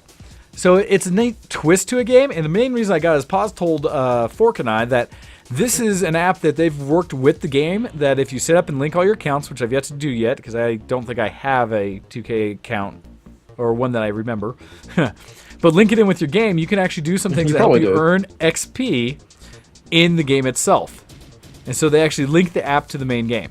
Oh, that's cool. Yeah, no, I just have to check, and I'll be able to get my account set up. I just haven't done it yet. I was going to before the show, but I was like, oh, I'll just load up the game. Wait, no, I'm playing the pre-show. Let's not do that. And so instead I decided, let's do the show first, and then I can go back and do things with the game. Probably a good idea, yep. Yeah, so... Unless it's League. League's okay. League's exempt from that. So, yeah, it's one that... And I like this because there are more games that are doing this reach out for things like Evolve has done with this app. It's just really good. The other thing, since running up here on the break, is I played a bit of my Depression Quest game, which I say that in a total, like, I'm joking. It's not Depression Quest because I don't support that game. But This one is the art or This War of Mine, and this one I don't know if I talked about a whole lot before, but has gotten a lot of reviews as one of these indie games that's been out there. It's really creative. It's one that Paz and I have been playing, and I think a few other people have been wanting to pick up. I've been wanting to, yes. It's you're playing from the perspective of a bunch of survivors going through essentially like World War II, more like on the edge of maybe a World War III, but you're in a burnt out city where there's active war going on. So during the day you're held up in a shelter, and at night you're running around and trying to scavenge to try to survive and to get food, supplies, things to help build up your hideout. With giving it repairs to make it so it's less vulnerable for people to come around and loot and get in and make it warmer and things like that, as well as to build things that you can actually use, like build a working stove, and you need to run out and find medicine and food supplies. And eventually it looks like you can get so far as to be able to grow and produce your own food, which is kind of at the point where once you get to sustainable, you're good. I jokingly call it Depression Quest because the game is harsh. It is really harsh. It is not a nice game. And what you're managing is a set of either 3 or 4 survivors starting out that each have their own skills and their own basis, and some of them have their own vices. And it all regulates how they stay happy or able to at least maintain through this horrible situation of being in a war. Now, these are just regular people, so these are not soldiers, so it's not like you're running around with guns and ammo and all these things. You start out where you might have a crowbar. And it's really more as a tool than a weapon. And one of the first things they want you to do is you go find what essentially are weapon parts, and you combine it with other things, and you may be able to make a knife. And that's your weapon. And the problem is, as you craft each one, it's not just that now I have a knife, so now when I go looting, essentially, or go around and try to scavenge, I'll have this weapon to defend myself. You can do that. But one of the challenges is each night, you only send out one person to scavenge, and everyone else has to do something at home, either sleeping so that they're awake the next day and able to be active and work on things with whatever supplies you bring back, or in many cases, they will have an illness, or they may be injured from the war initially, things like that, and so they need to sleep to help heal and get rid of those things and get better. And so you have to manage kind of the resources of your people's time, which is a big part of the game. Is it a lot of micromanagement, or is it more of a it's somewhat micro. It's a little more macro, but it is micro where you control each individual character, and you tell them what to do. And most of the time you have someone sleeping, someone trying to do something to improve their mood, while someone else is then building something or doing something in the house. You know, building a new filter to put in the water reclamation thing so that you're able to filter out rainwater, stuff like that. So you have water to work with. But the big part of the game, management during the day, is kind of just maintaining, where at night's your big part, where you actually go with that scavenger character to whatever site you have, and you walk them around, where if you have the tools, if you could go through some abandoned houses and try to find raw material, wood, and any leftover like parts that are electronic parts and stuff like that, that you might be able to build a radio or something like that, so you can keep up with events and what's going on. And like the challenges where I talked about to research your weapon and such is you can, I'm really excited when I finally build a knife. But it's really hard because at night, do I take that knife with me and have a weapon so I can, in case I run into somebody that's ill-willed, or do I leave it at home so that my people at the house can be protected in case someone comes in and tries to loot my house? And that's a big part of it, because every night when you get back from scavenging, depending on how you did, you might have a bunch of new tools and resources to work with. But at the same time, you may be starting all over because somebody might have looted your house while you were gone. Sure. And so that's part of why you also keep people. So do you look at that as a sort of, what would I do in this situation? Or do you do it kind of a selfish way almost? Or No. do you do it in a sort of, what's best for the house? I do not, because the part of the game that keeps you honest is the piece that's essentially the mood of your characters, and that's not something you can directly decide. That depends on the character. And so there's things that'll happen where, often they'll give you the option where there's like an old couple that have maintained a house in a nicer part of town somehow, and you can go loot them. And they tend to have a lot of food and supplies and stuff, so you get a ton from them. But in doing so, when you get back, a lot of your characters, in fact, everyone in the house is affected by it, because that decision, they come back and say, wow, did we really have to take things from them? I feel really bad about this, or has it come to this? Is it really us versus them? And they were just some nice old couple, and we stole from them. What's that make us? That is pretty hard. And it can make you really depressed. And during the day, you might get some events where people will come to your door and either try to trade with you or ask for your help. And I've had ones where a couple kids came up to the door and like, hey, do you have any medicine? Our mom's hurt. And I'm like, I don't, or I don't want to give it up because I need it because one of my guys is hurt. And so I'm using the medicine. So you turn them away, and then your people will react to that if you can either help or not help people. Or it's like, man, we just turned away those kids. I hope they're going to make it. Or you might do the opposite and say, hey, I do have medicine. And then everyone feels better. It's like, we were able to help someone else. That's really good. And so there's these multiple things that you have to run into. In fact, it was fun because both Paz and I were playing at the same time. It's not a multiplayer game, but we were playing at the same time, and we were talking about it over TeamSpeak. And while doing so, I think Fork was listening to us, but we were comparing notes, and Paz got to a situation where I don't know what he did, where either he had to loot like the old people's home or something else happened, but everyone in his house became severely depressed.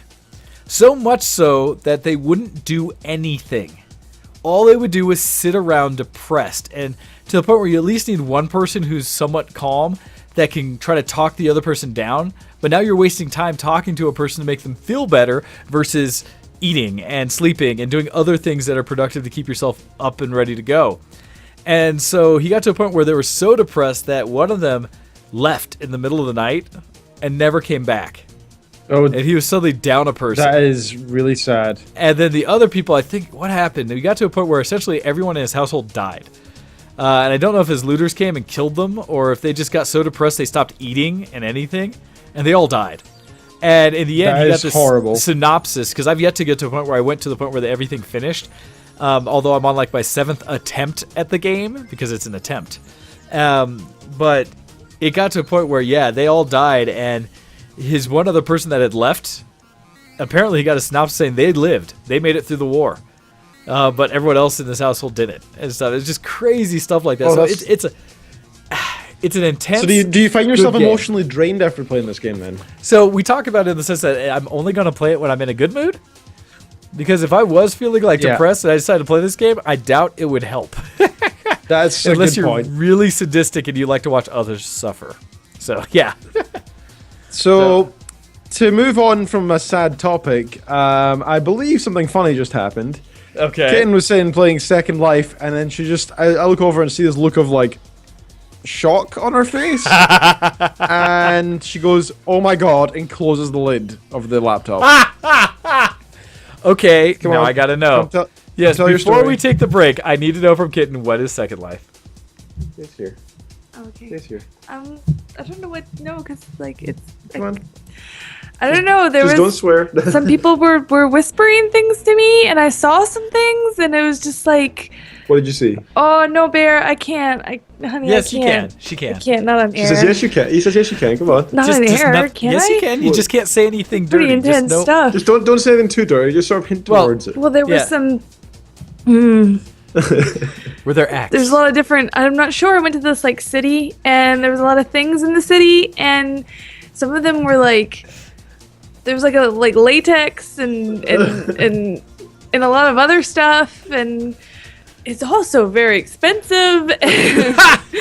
But then I went into this like little I was like, oh, this is like a little club thing. I'm like, okay, this is kind of cool. And then this guy started whispering to me, and he was telling me a story, and it was a very, very interesting story about saddles and whips and thorns, and I just yeah, it made me very uncomfortable as a married woman. Made me feel very uncomfortable. So you enjoyed your first experience with Second Life? going back to Sims, I think. She's going back to Sims. Well, tell her thank you for her synopsis. I was very curious what her experience with Second Life was going to be like. Well, I think that's her entire experience with it now complete. So I think she enjoyed it. From the looks of it. Like I said, it's an Maybe experience, learned dear. some new things. Definitely a different digital life. Yep, it's an experience. Certain people use these things as an outlet because they can't do anything like that in real life. So and sometimes that goes to extremes. So yeah. they actually still feel something. Anonymous things online, everyone. Just saying. All right. So with that, and I really do appreciate Kitten filling us in on what Second Life is for her.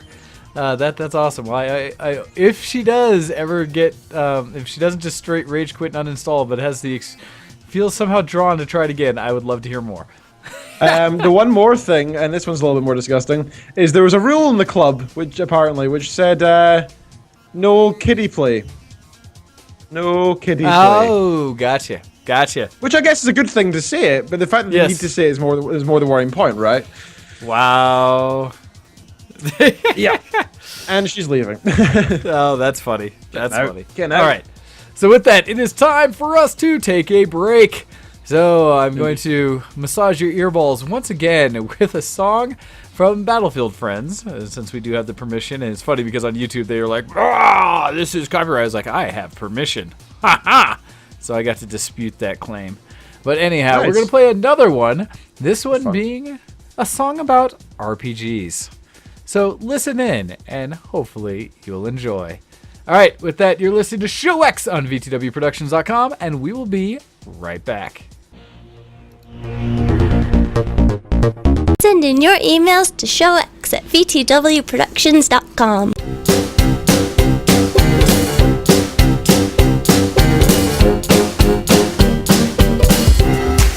Neves, what is this? Nick, this is an RPG montage. Oh, another montage. Okay. That's great. I'm loving this. Oh, you're in for a surprise on this one, Pick. What do you mean? A huge surprise. Really? You'll This will see. be the greatest thing you've ever seen. This'll be something. I got a rocket in my pocket and I'm ready to launch. Operation Penetration, giving you what you want. Brought a gun to an RPG fight like you knew that you would. Gonna find that RPG spot, gonna feel so good. Neves, what the hell is this about? What do you mean what's it about? It's about RPGs, baby. Yeah, weren't you listening? It sounds like something completely different. Oh, I told him he doesn't get it. Look, it's very simple, Thick. Neves is an RPG genius. Yep, that's it. Gonna shoot you in the face. How does that taste? How does that Shoot taste? you in the what? Gonna shoot you in the face. How does that taste? How does that taste? No, guys, Gonna no. shoot you in the face. How does that taste? How does that taste? Can't say Gonna that. shoot you in the face. How does that taste? How does that taste? Guys, we're Gonna gonna- shoot you in the face. How does that taste? How does that Please taste? stop. Gonna shoot you in the face. How does that taste?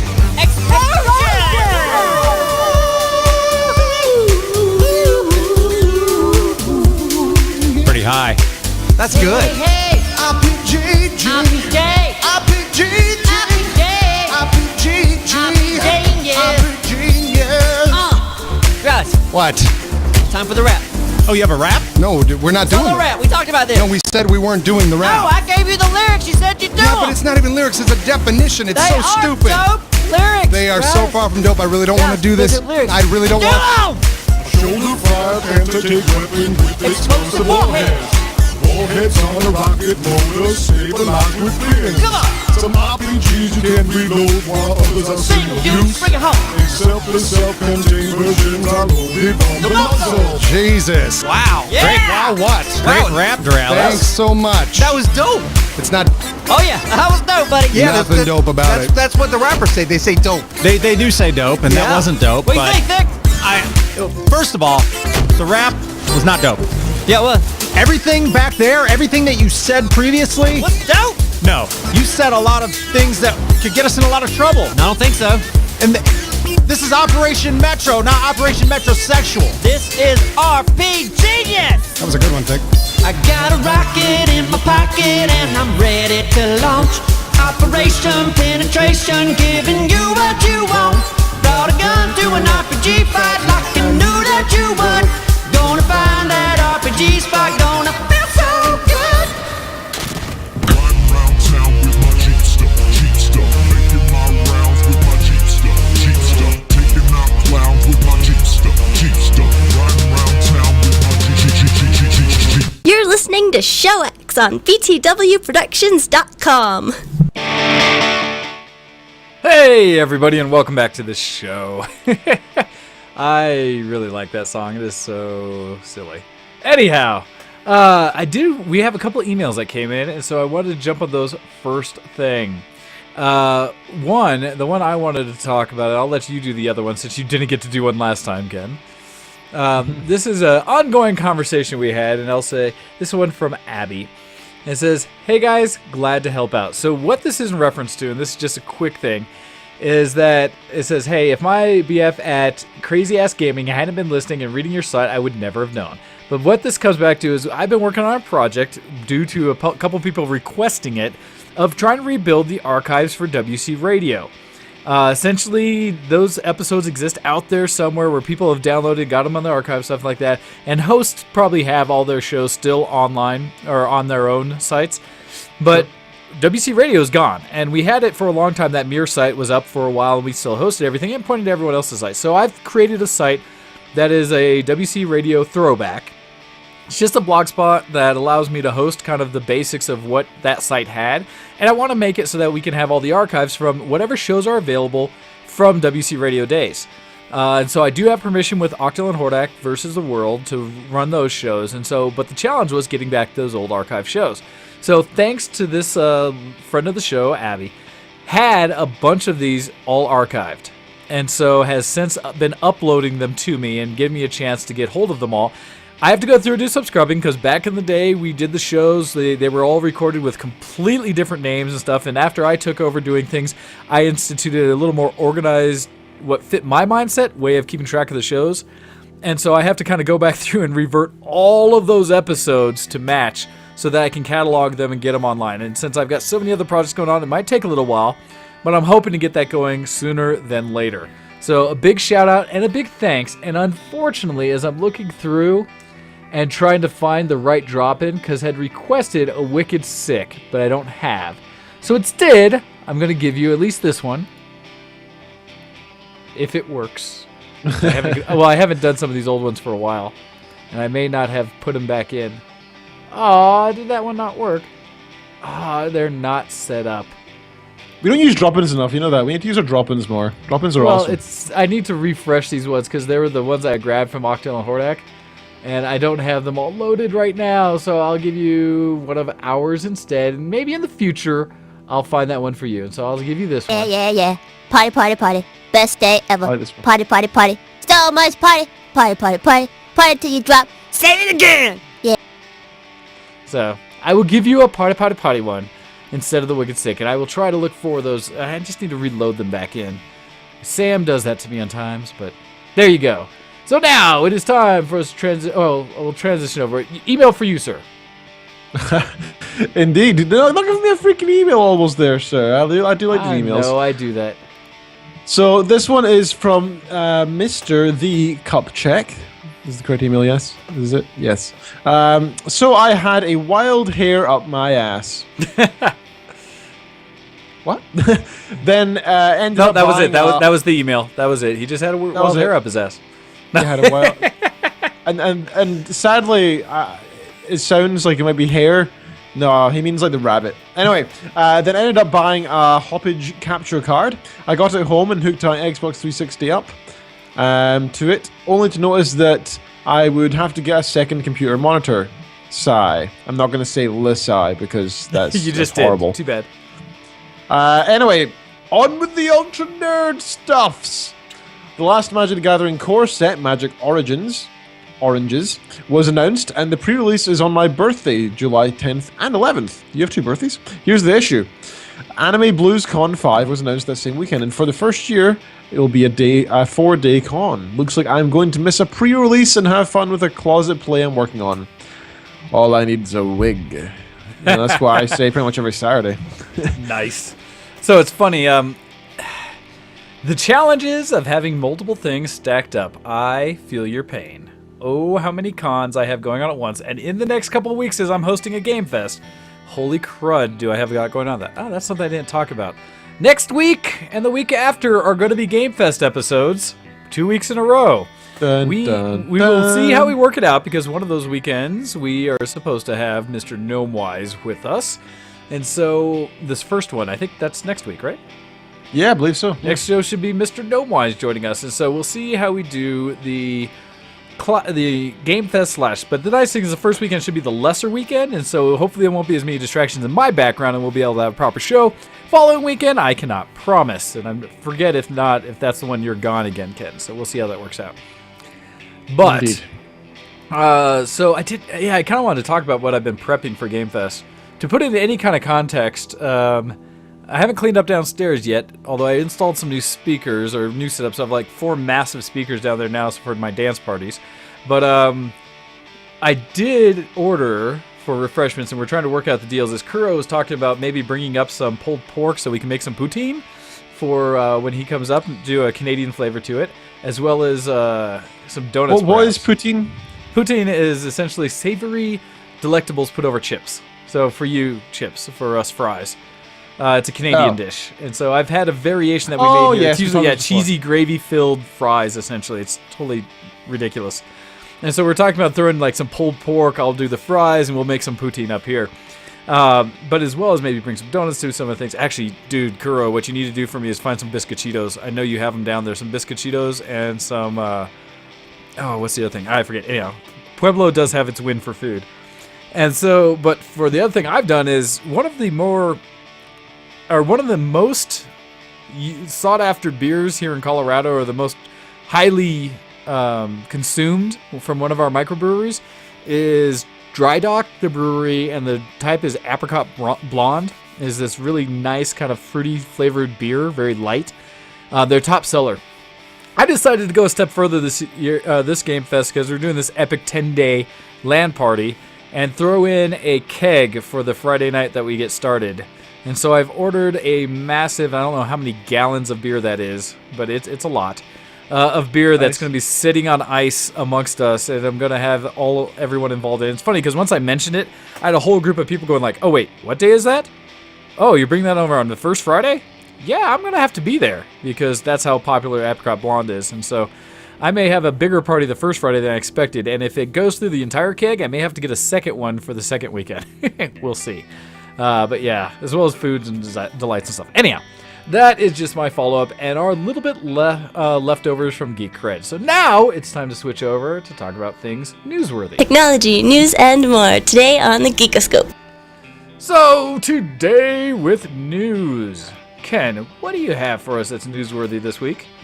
Well, the first thing I wanted to bring up was an article I saw on, I believe it was IFLS, I effing love science, in which, let me actually find the article, it's about the coming drought in the west of the USA. Okay.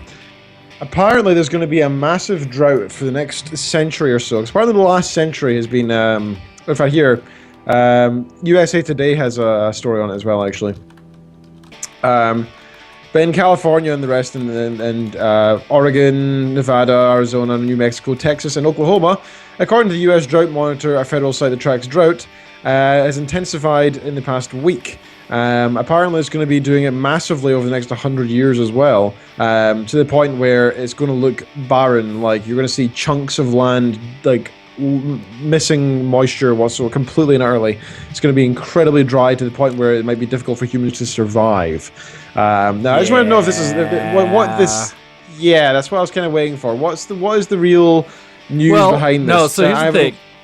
I haven't heard a lot of the actual details behind it. I have seen some of these reports, and it's funny because I'm hoping that's not the case, because here living in Denver and the eastern plains outside of the mountains is essentially considered a high desert already. It is very dry here. People are always mistake that, say, oh, you live in Denver, there's snow all the time. No, actually it's dry and sunny out, and it's 30 degrees out today, but it's completely dry. There's no snow anywhere to be seen. We may get some snow this afternoon, like not even a powdering of it because it's so dry. So if it's about to get drier, that concerns me, and I am not looking forward to like increasing in prices of water and stuff like that. So I have seen some. I don't know what the science behind it is, and I haven't actually read the articles. I just hope it's not true. Fair enough. The thing I read said that it's pretty much a definite, and that's pretty scary if that is the case. Of course, it might not be. It could just all be incorrect research, or as I was explaining to Ken the other day, actually, as they do with a lot of research for companies to see whether something's safe or not. As they say, they hire 100 people, right? They hire 100 people to do some research, 100 different scientific groups. And as always with any research, there's always a small margin of error, say 5%. So if there's 5% error rate and you are 100 tests, that's where 5 groups will be wrong. So what they do is they look for the 5 that actually meet their needs, and then they say, oh wow, This is great. This product works really well. So let's sell it. Look, here's 5 scientific studies saying that it works well. We'll just disregard the others. Yes. So whenever anybody wants to have scientific backing for whatever they say, it is technically quite easily possible. Well, it's So one of always those be things. wary of these things. Statistics can be manipulated probably easier than almost anything else. And that's one of those things we always talk to, where there are certain commentary stations that tend to broadcast for 24 hours a day here in the United States that are notorious for coming up with whatever statistics fit the message they're trying to put out to the world. And so that doesn't surprise me in the least. But at the same time, this is one I haven't read enough to really know what's coming. I just know I am concerned. So, yeah. Understandably. So we'll wait and see whether that's actually going to be anything. And I know it's not quite geek, but it was something I thought was Hey, probably that quite is important. science. So that can be, and it's, that is the nature of what could be affecting all of us here. So I think that works out. Indeed. All right, sir, have you got an article for us? Alrighty, let's see, what do I want to talk about? I have one brand new one, and I have several older ones. Ooh. No, I'll get to those ones. So, this is talked about a game that's been announced, and I'm very much hoping that what they're talking about is going to come to fruition. Because it's got a style of play to it that a lot of games or some games have tried in the past, but I don't think enough have been successful in. Alright, so this article, and it's odd because it's on Tom's Hardware of all places, unlike most of my gaming news, but it says, upcoming D&D game for PC lets players take the DM seat.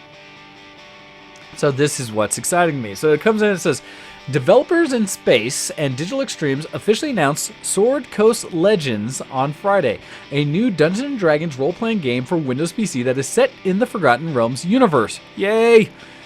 PC gamers can pre-purchase this game now, and it's slated to hit retail stores sometime this year. The big selling point with Sword Coast Legends is that one player can serve as the Dungeon Master, just like the tabletop version. That means that this player controls the environment, the path the adventures take. However, that doesn't mean that the game sticks to a 4x1 formula. Active DMs can steer the adventure so that it's not only more fun for the players, but more lucrative in both experience and loot. So Nathan Stewart, brand director of Dungeons & Dragons at Wizards of the Coast, said that on Friday that the former director of Dragon Age Origins is on the team, as well as individuals who previously worked on Neverwinter Nights and Baldur's Gate, which is all good pedigree. Sword Coast Legends will also support modules, thus extending the game's shelf life for years to come. Quote, we are huge D&D fans and thrilled to create a modernized storytelling experience in the iconic Forgotten Realms universe, said Dan Tudge, president of Nspace. Quote, developing a new way to experience such a beloved and culturally influential franchise is a dream come true for our team. It goes on to say, let's see, it's based on the 5th edition Dungeons & Dragons rule set, and it provides 6 classes and 5 playable races. Nspace says that the game is a, quote, return to form, meaning players will enjoy an old-school RPG that includes party-based, tactical combat, the ability to pause time, and an immersive storyline that should satisfy even the die-hard pen and paper D&D fans. Wow. Let's see. That's quite a promise, though. It is. So let's see. They do have a little bit of the bling aspect to it. It says customers who love the extra bling when it comes to purchasing a game have plenty to choose from, as the game will ship with 5 different bundles. Blah! Sorry. Not as Evolve has proven, that is not necessarily a good thing. The digital pre-order pack consists of just the game, which costs $35. So that's not so bad. At least it's a less expensive game. Whereas the digital deluxe edition costs $60 and includes lots of goodies, including a soundtrack, the Tome of Knowledge, and the ordering of Burning Dawn cloak, armor, weapons, and more. So in-game things. The biggest bundle. What? The limited edition collector's campaign costs a meaty $350. Oh, Jesus. And it includes everything in the Digital Deluxe Campaign Edition, along with several trinkets, including a statue.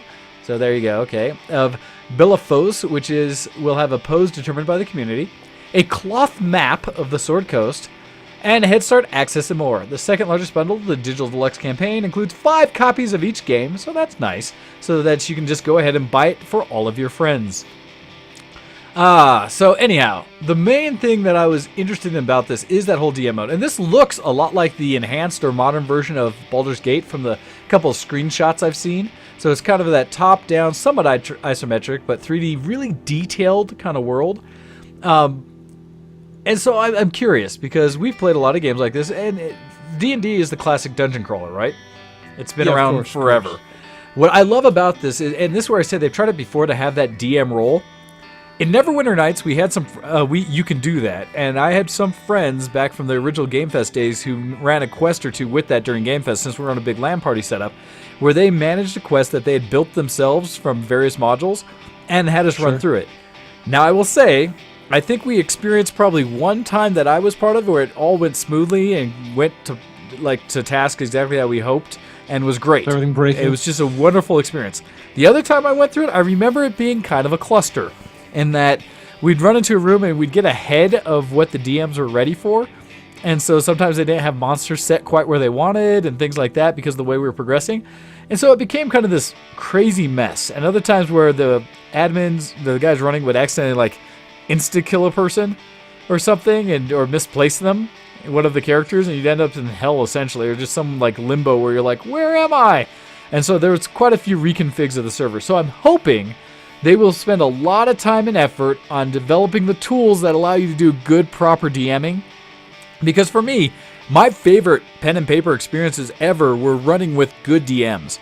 Primarily my older brother, because he was quite a good storyteller. I, to date, wish I could have ran a game set with Hordak, because he is such an epic storyteller that anything he put his voice to would have been amazing to be a part of. So I'm hopeful for things like that, and we'll see how that overall experience works in that multiplayer realm. Now that we have voice chat, stuff like that, I'm hoping they can incorporate everything with the tools and such that you can do some of the things they did right with Dungeons & Dragons Online, where you can whisper individual characters and things work with their stats so that, only they perceive a trap coming up, only they are able to pick a chest, something like that. So it really allows for those team dynamics and those different skills to be diverse and have that be important for a team.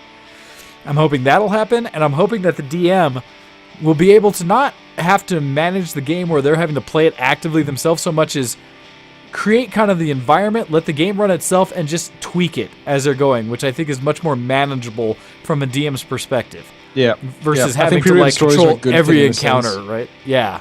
Yeah. And so they can just add to the experience. So we'll see how it goes. I'm excited for it. This would be something that as a community I would love to jump in there and be a part of. So we'll see what happens, but I'm looking forward to it. So that's mine. What do you think, sir? Or what's your next article? Whatever you feel is more appropriate.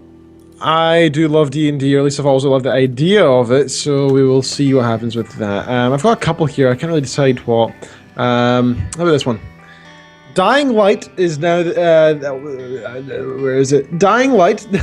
Today, the NPD group revealed what the top 10 best-selling games in the US were for the month of January 2015. The results count on retail sales only, not digital, which is a little bit pathetic. So here we go. Number 1 is Dying Light for PS4, Xbox, and PC. Then is Call of Duty, Advanced Warfare, then GTA 5, then Minecraft, number 4, NBA 2K15, Super Smash Bros, Far Cry 4, Madden, NFL 15, Destiny, then FIFA 15. So number 1 is Dying Light. Now, I actually forgot to mention this during the Geek Cred, but I actually tried it out this week. I picked it up and I decided to give it a bash. And I played it for about 3 minutes before I realized my PC is not up to the job. Oh, really? Wait. I had it on high, first of all, and I thought, I'll probably be fine. I can still manage most games. And yeah, it was so bitty, I couldn't handle it. And I was like, okay, medium, and I'll put some of the special effects off. Still pretty bad. Put it on low, and it was just like, yeah, it's better. It's pretty much workable. Okay. But if I turn too quickly, it's bitty, and I'm like, I don't want to play a game like this. I just don't want to play a game that's that difficult to play. And so then, I stopped playing it, and I'm going to wait till then. So that's that. So I'm very sad about that. But anyway, so Dying Light is the top of the charts. I'm not surprised because it's a very pretty game. I thought this was like an indie thing, by the way. Yeah, I was gonna say I'm watching the actual video from it now because it says it's made by the same guys that made essentially Dead Island, and which was a very pretty game, although it didn't get the best reviews because they tried to do this hybrid, kind of RPG / zombie game thing. Where this one looks like a combination of Dead Island. I'd have to say, what's that one? What's the parkour game that's out there? The very stark, like, white one that's... Stark white one. Oh, I have it in my list. I know Dark Souls. Thinking of Dark Souls? No, parkour, the one where you run and jump around everywhere. Oh, you're thinking of Mirror's Edge. Yeah, Mirror's Edge. Thank you. I was like, I know it starts with an M, and I've seen it before. It's in my list, but I haven't played it yet. But it's got like a combination of the grittiness of that and like a Mirror's Edge, because you're running around quickly over buildings and around stuff, taking out zombies. And I think I've heard some review of it being very, very actiony, where it's not the survival. It's described as an action game. Yeah, it's the opposite of all of the various survival zombie games that are out there right now, and more of the run for your life and the zombies are equally fast kind of thing, and kill masses of them. So, interesting. Indeed. So I want to get back into it, but one day when I get my new gaming PC in a year or two, you'll see. That's when I will, unless I win the lottery, then I'll be then. And that's when I will try out this game, as well as the latest Call of Duty and the latest Battlefield, and so on and so forth, and all these really pretty games I really want to play. By the time you upgrade your system to a point that it's able to manage all the new games, you'll be able to afford them all on Steam sales for almost nothing. That's true. If I win the lottery, that's definitely true. But we'll see. We'll see. All right, so that's my article. What you got? What you got? Let's see. So, there's a couple out here. One of the ones that I kind of wanted to talk about. Let's see. Go away, use thing on the side.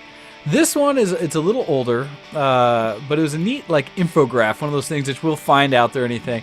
But the version I'm linking is a YouTube link. And this is for a guy talking about essentially the Super Mario timeline. And so, put it in here for everyone to link to themselves. And I want to say that I saw, there we go, there's an image. There's an image of the timeline as well. And so people can go through that right now, or they can listen to the commentary. So there's the link for the image in the IRC. So essentially what this is going through is it's just a quick link. And the gentleman that does it talks through it all. But he's taken all of the different Super Mario Brothers type of games that have been produced by Nintendo over the years and put them into an order of chronological order from basically the age of the characters and how they're introduced in the various games. And so in the order he has, and I'll just go through the order of it versus talking to any commentary, that's because it's surprising to see how many of them there are. And I will also, let's see, I will link this into the video. Haha, there we go. So, the Super Mario timeline. It starts out from an age perspective with Super Mario World 2 Yoshi's Island. Then goes through New Yoshi's Island DS, Yoshi's Story, Mario and Luigi Partners in Time. Then it goes to games that are really the background to what started the Mario series, with Wrecking Crew. And then the one most people recognize as an introduction where they saw Mario, which was Donkey Kong. And then according to the timeline, it goes to Donkey Kong Jr., the other arcade game. And then it kind of has side-by-side Donkey Kong 3 and Donkey Kong Country. And it says this entire series runs parallel to the Mario story. Then it has Mario Brothers, where we first see Luigi. Super Mario Brothers, Super Mario Brothers 2. Super Mario 3D Land, which I did not realize was before the timeline of Super Mario Brothers 3. Then it has Super Mario RPG. And then, oddly enough, Luigi's Mansion. And I need to watch the video to see how that one fit between that and Super Mario World. Then it has Super Mario Sunshine, and now we have everyone's all grown up and running around. Super Mario Galaxy and Super Mario Galaxy 2. And then running parallel to those are the puzzle series. So you have Paper Mario 1,000-Year Odor, or Door. Super Paper Mario Sticker Star, and Dr. Mario 64. Next to that, coming through is Super Mario 3D World, Super Mario 64. See, I would have thought that was before the Galaxy games. I guess not. Then new Super Mario Brothers, Mario and Luigi Superstar Saga, then Mario Kart DS. So he even included in the chronology the Mario Kart games, which is crazy. Luigi's Mansion Dark Moon, new Super Mario Brothers Wii, new Super Mario Brothers U. Let's see, Mario Luigi Partners in Time, Mario and Luigi Super Princess Peach, which I've never heard of that game. Mario and Luigi Dream Team, Super Mario Bros. 2, the new Super Mario Bros. 2, sorry. Mario Party, so they even include that one. Super Mario Land 2, and then Wario Land as the last one. Holy cow, that had to have taken some thought. And so I have advertised to everyone to go actually check out the video link so that you can see what it is. Because that's just ridiculous. So yes, that is Nintendo. It's still good stuff. Shush. And yes, Cup Check, thank you very much. That's one that is one of those that we get back to, and so it gets to, oh, the video. I gave you guys that video link multiple times. That's not it now. I will have to grab it again and throw it to you, but it's too late. We're already past. All right. So, let's see. Back to you, sir. What do you have besides?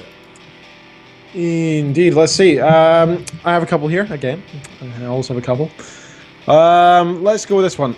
ME4 Mass Effect 4 to have online components. It's from IGN. The next game in the Mass Effect series will have an online component, according to a new job listing. Senior Development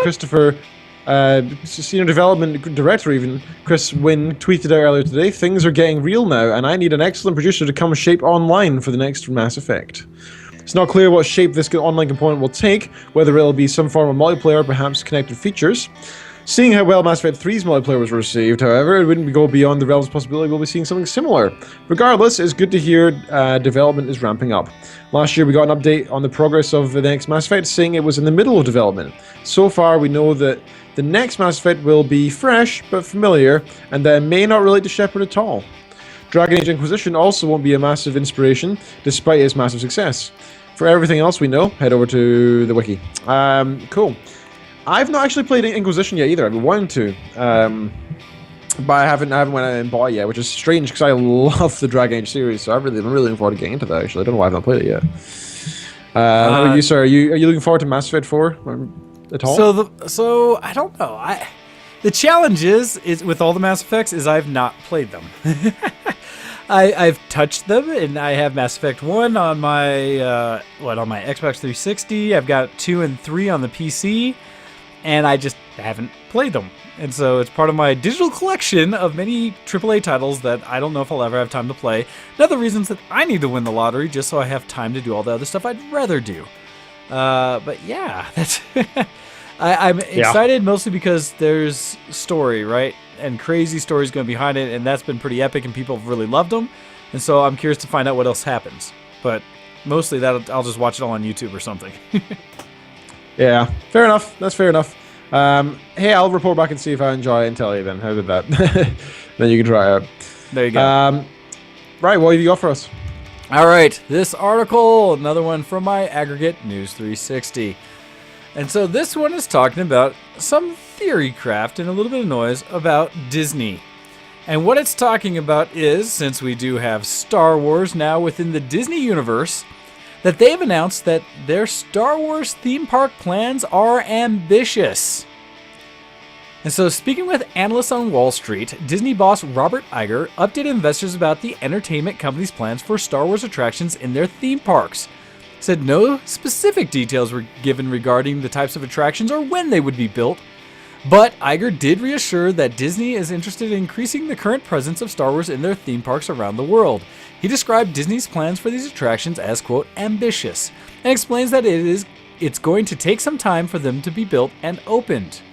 According to Iger, the planned attractions will be based on future Star Wars films, including the new trilogy and spin-offs. He later added that more details about the parks would be revealed sometime this year. Quote, fairly soon, I'm sure we'll be ready to go public with some specifics. But it's safe to say that you'll see a lot more Star Wars at Disney and Disney parks in the near future. So I brought this up being as much as I am as a fanboy of the Star Wars universe, even though I continuously try to stop giving Lucas money. It's so hard. I love Star Wars. I hate myself at times for loving it. And it's all based on the original trilogy, not the prequels. So I have hope, just like I do for this new set of movies coming out. I have hope. It's not a new hope, it's an old hope. It just keeps getting crushed. But I'm not too worried about it. With the amount of money going into it, it can't be that bad. Oh, you say that, but anything can be bad. Well, like our announcement before that JJ is no longer going to do Star Trek because he's focused on Star Wars, maybe gives me hope as well that he's putting that much effort into it. So I am very hopeful. Now, the nice thing is Disney, when it comes to theme parks, I think they do a solid bang-up job. That's true. We got to experience some of it when we were down for your wedding and we were out in Florida. And Disney just does a really good job of making you feel like you're there. I mean, it wasn't like Universal's, Harry Potter Very stuff, immersive. which was nuts. And they've already done some updating, right? Because Star Tours, which for me was the big Disney reach into Star Wars back in the day, but Star Tours, that attraction, one of the early virtual reality kind of coasters, had been around forever. And they've done an update to it that's supposedly great, and I've yet to see since they've done. So I need to go back and check that out.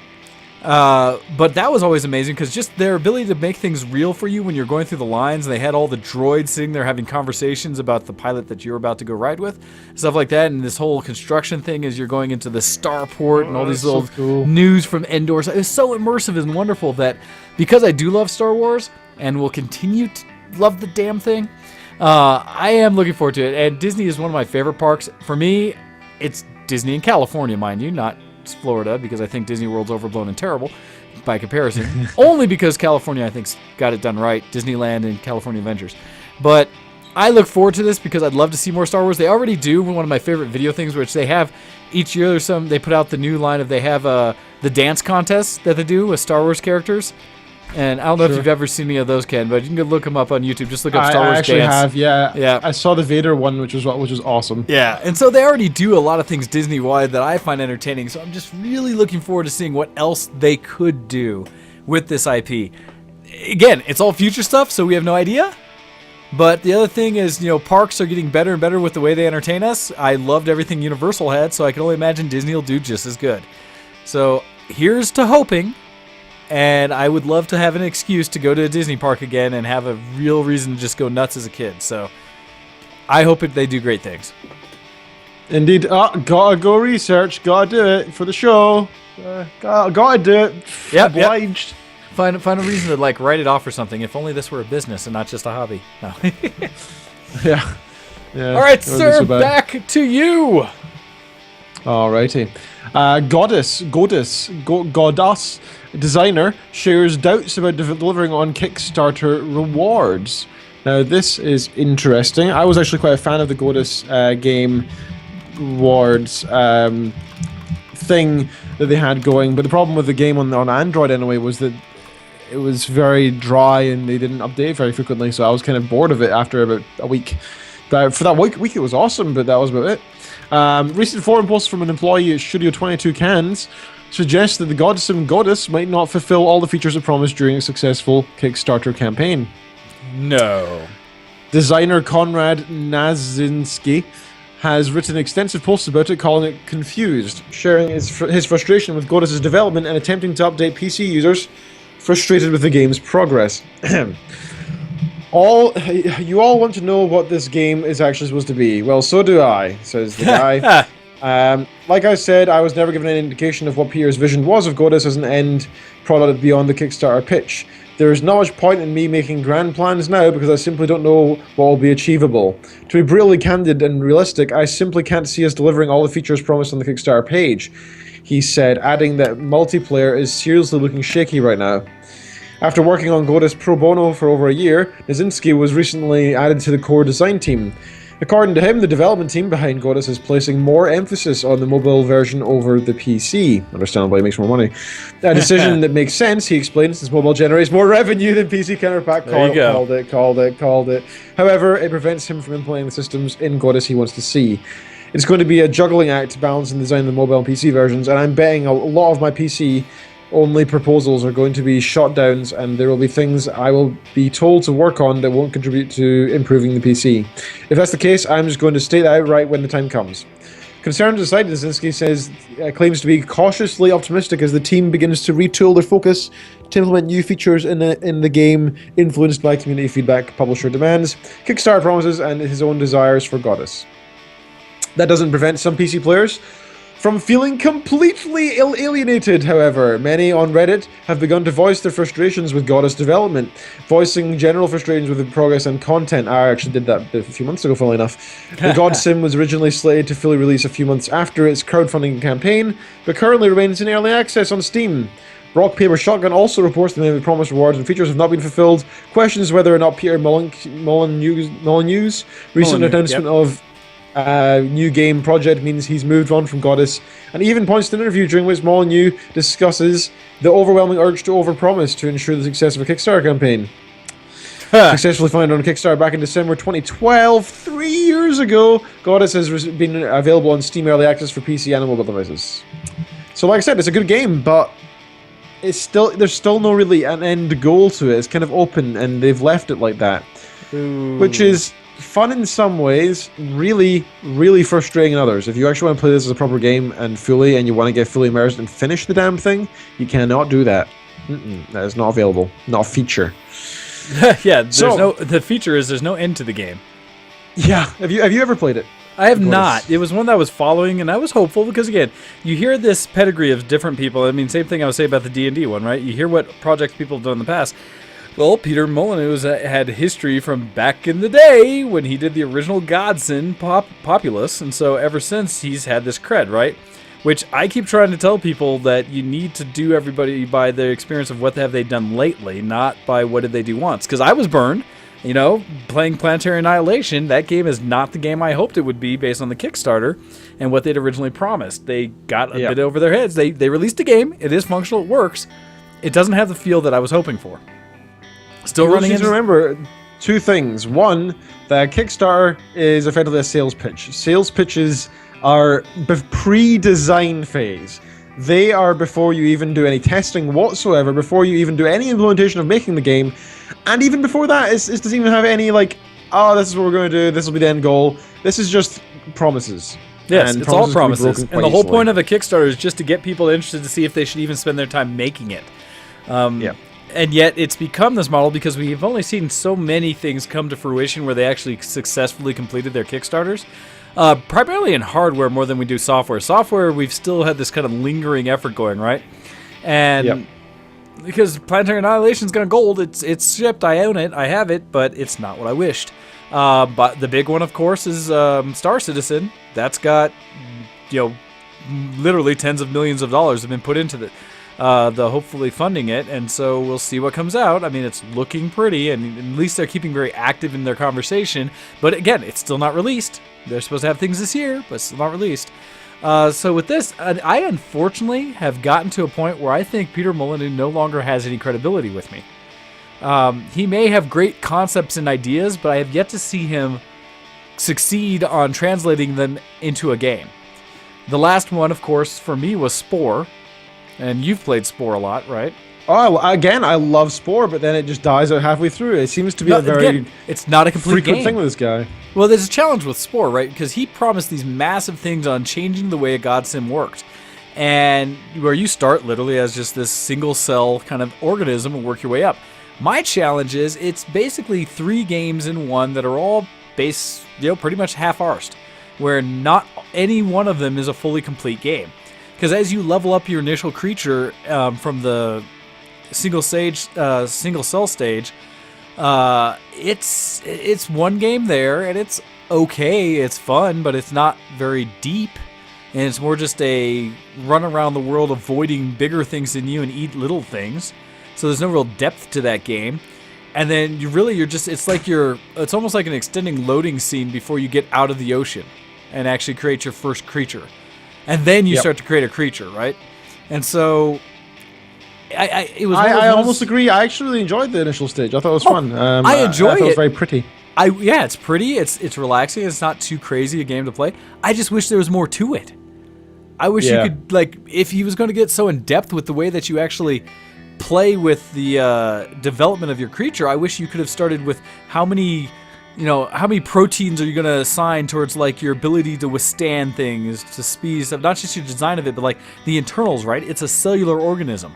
Make it have more mitochondria versus having more other things within it, and make that a more in-depth simulator. It's just, he had all these huge visions of ideas that it could work, and it just never seemed to actually come across. And so I have that equal level of fear, and probably even more so with Godus and anything else he does. That it's like, yeah, great ideas, but nobody can make it. So, meh. But we'll see. It's another one of those that anything that he puts his name on, I'm just going to wait and see if he creates a full game, and then if need be, I'll go buy it at launch, you know? Versus... that seems to be, though, the smartest way to do it right now, because right now, he has not exactly made a good name for himself. There's so many games that I really wish were better, but are simply not. Yep. So, thanks for that, Pierre Montague. That is unfortunate. But that's my advice I give to anybody when it comes to Kickstarters or any kind of these funding projects. Other than, like our Patreon, which you can absolutely jump on. Ken, how could they help us out if they wanted to subscribe to the show and just... Well, if you wanted to help out the show, you can go along to patreon.com/VTWShowX. Now, this isn't going to make us rich. It's not going to make you poor. It's just a couple pennies each month. Like maybe $1 or more. That's all you need to do. Up to you how much you give us. Completely and utterly up to you. If you want to give us $500 a month, you know what? I'm not going to stop you there. If you want to give us $1 a month, also not going to stop you. We'd really appreciate that. Every little bit helps. Software in the show costs money. The hardware in the show costs money. Our time, well, it's free. We enjoy doing this, so But keeping it running is kind of important too. So none of y'all want to try to pay my salary. Yeah, that would take a lot. So deal with that. Anyhow. Yeah, Mr. Rich over there. Mr. Not rich, going to go buy a new hard case for my computer on a whim. I got my tax refund. That's how. Like most Americans. Influx of unaccounted money. That's what it's about. But no, so yes, you could definitely help us out with our Patreon if you would so feel inclined. But yeah, my advice to everyone when it comes to investing in these kind of things, if you're truly excited for it and you really believe the people, by all means, invest some money if you think it's going to be a great thing. However, especially if it gives you some cheaper pricing, access to something you might not get at later, then consider it. Star Citizen, I got a lifetime insurance on my ship, even though I want different ships now, but that's kind of cool. But if all it's going to be is funding a project, well, the other piece of if you don't think the project would ever go forward without your help, then that might be compelling enough for you to do it. If they've already reached whatever goals they're after and you're not going to get enough for what you're investing to make it any more so than when you go buy it retail, when it's all done, said and done and finished, wait till it's finished. Just wait. Then it can come out and you can decide like any other game whether it's worth your time. You can actually read a few reviews and things like that. I mean, I feel for all the people that bought into EverQuest Next and now they don't know the future because SOE sold it essentially, so they don't know what's going to happen. Same kind of thing, and that game's not even close to being out yet. So, just those are my thoughts. Those are my ideas. Be wise with your money. Support what you love. By all means, get out there. I'm a big fan of it. But don't feel like you have to support something unless it's just not going to make it without it, which might be a sign by itself. Anyhow, all right. Yeah, my doom and gloom for the day. Yeah. Or like I said, just wise advice. I hope. Definitely. No, I do agree with you, sir. I do. All right, who had the last article? You did, but we're coming up on time for us to call it. And so instead of going to another article, I think we should probably wrap things up. Tell everybody what we've got coming up for them, as we will go out and make sure we confirm with all our future guests. And so this coming week, we'll talk to and make sure it's happening. We should have the illustrious Gnomewise joining us to do a little cross talk and see what he's been doing for those who maybe aren't keeping up with him every week on Alpha Geek Radio. After that, we are looking at talking to Kazarad, which is the author of the prequeladventure.com web series that everyone needs to go check out. As well as coming up, hopefully, Paul and Storm talk about their musical forays. All right. So, Ken, what do you have for everyone to let them know where they can find us, what they can do, and before we wrap things up, as we got about a minute left? Alrighty, go along to twitter.com/VTWShowX and you will find our Twitter page. Check out Mr. Wayne here, twitter.com/DocDead and twitter.com/GoX for myself. Go to Facebook and type in ShowX and you'll find us there. If you can't, and some people have actually reported that back that they cannot find our ShowX page through the Facebook search, do not worry!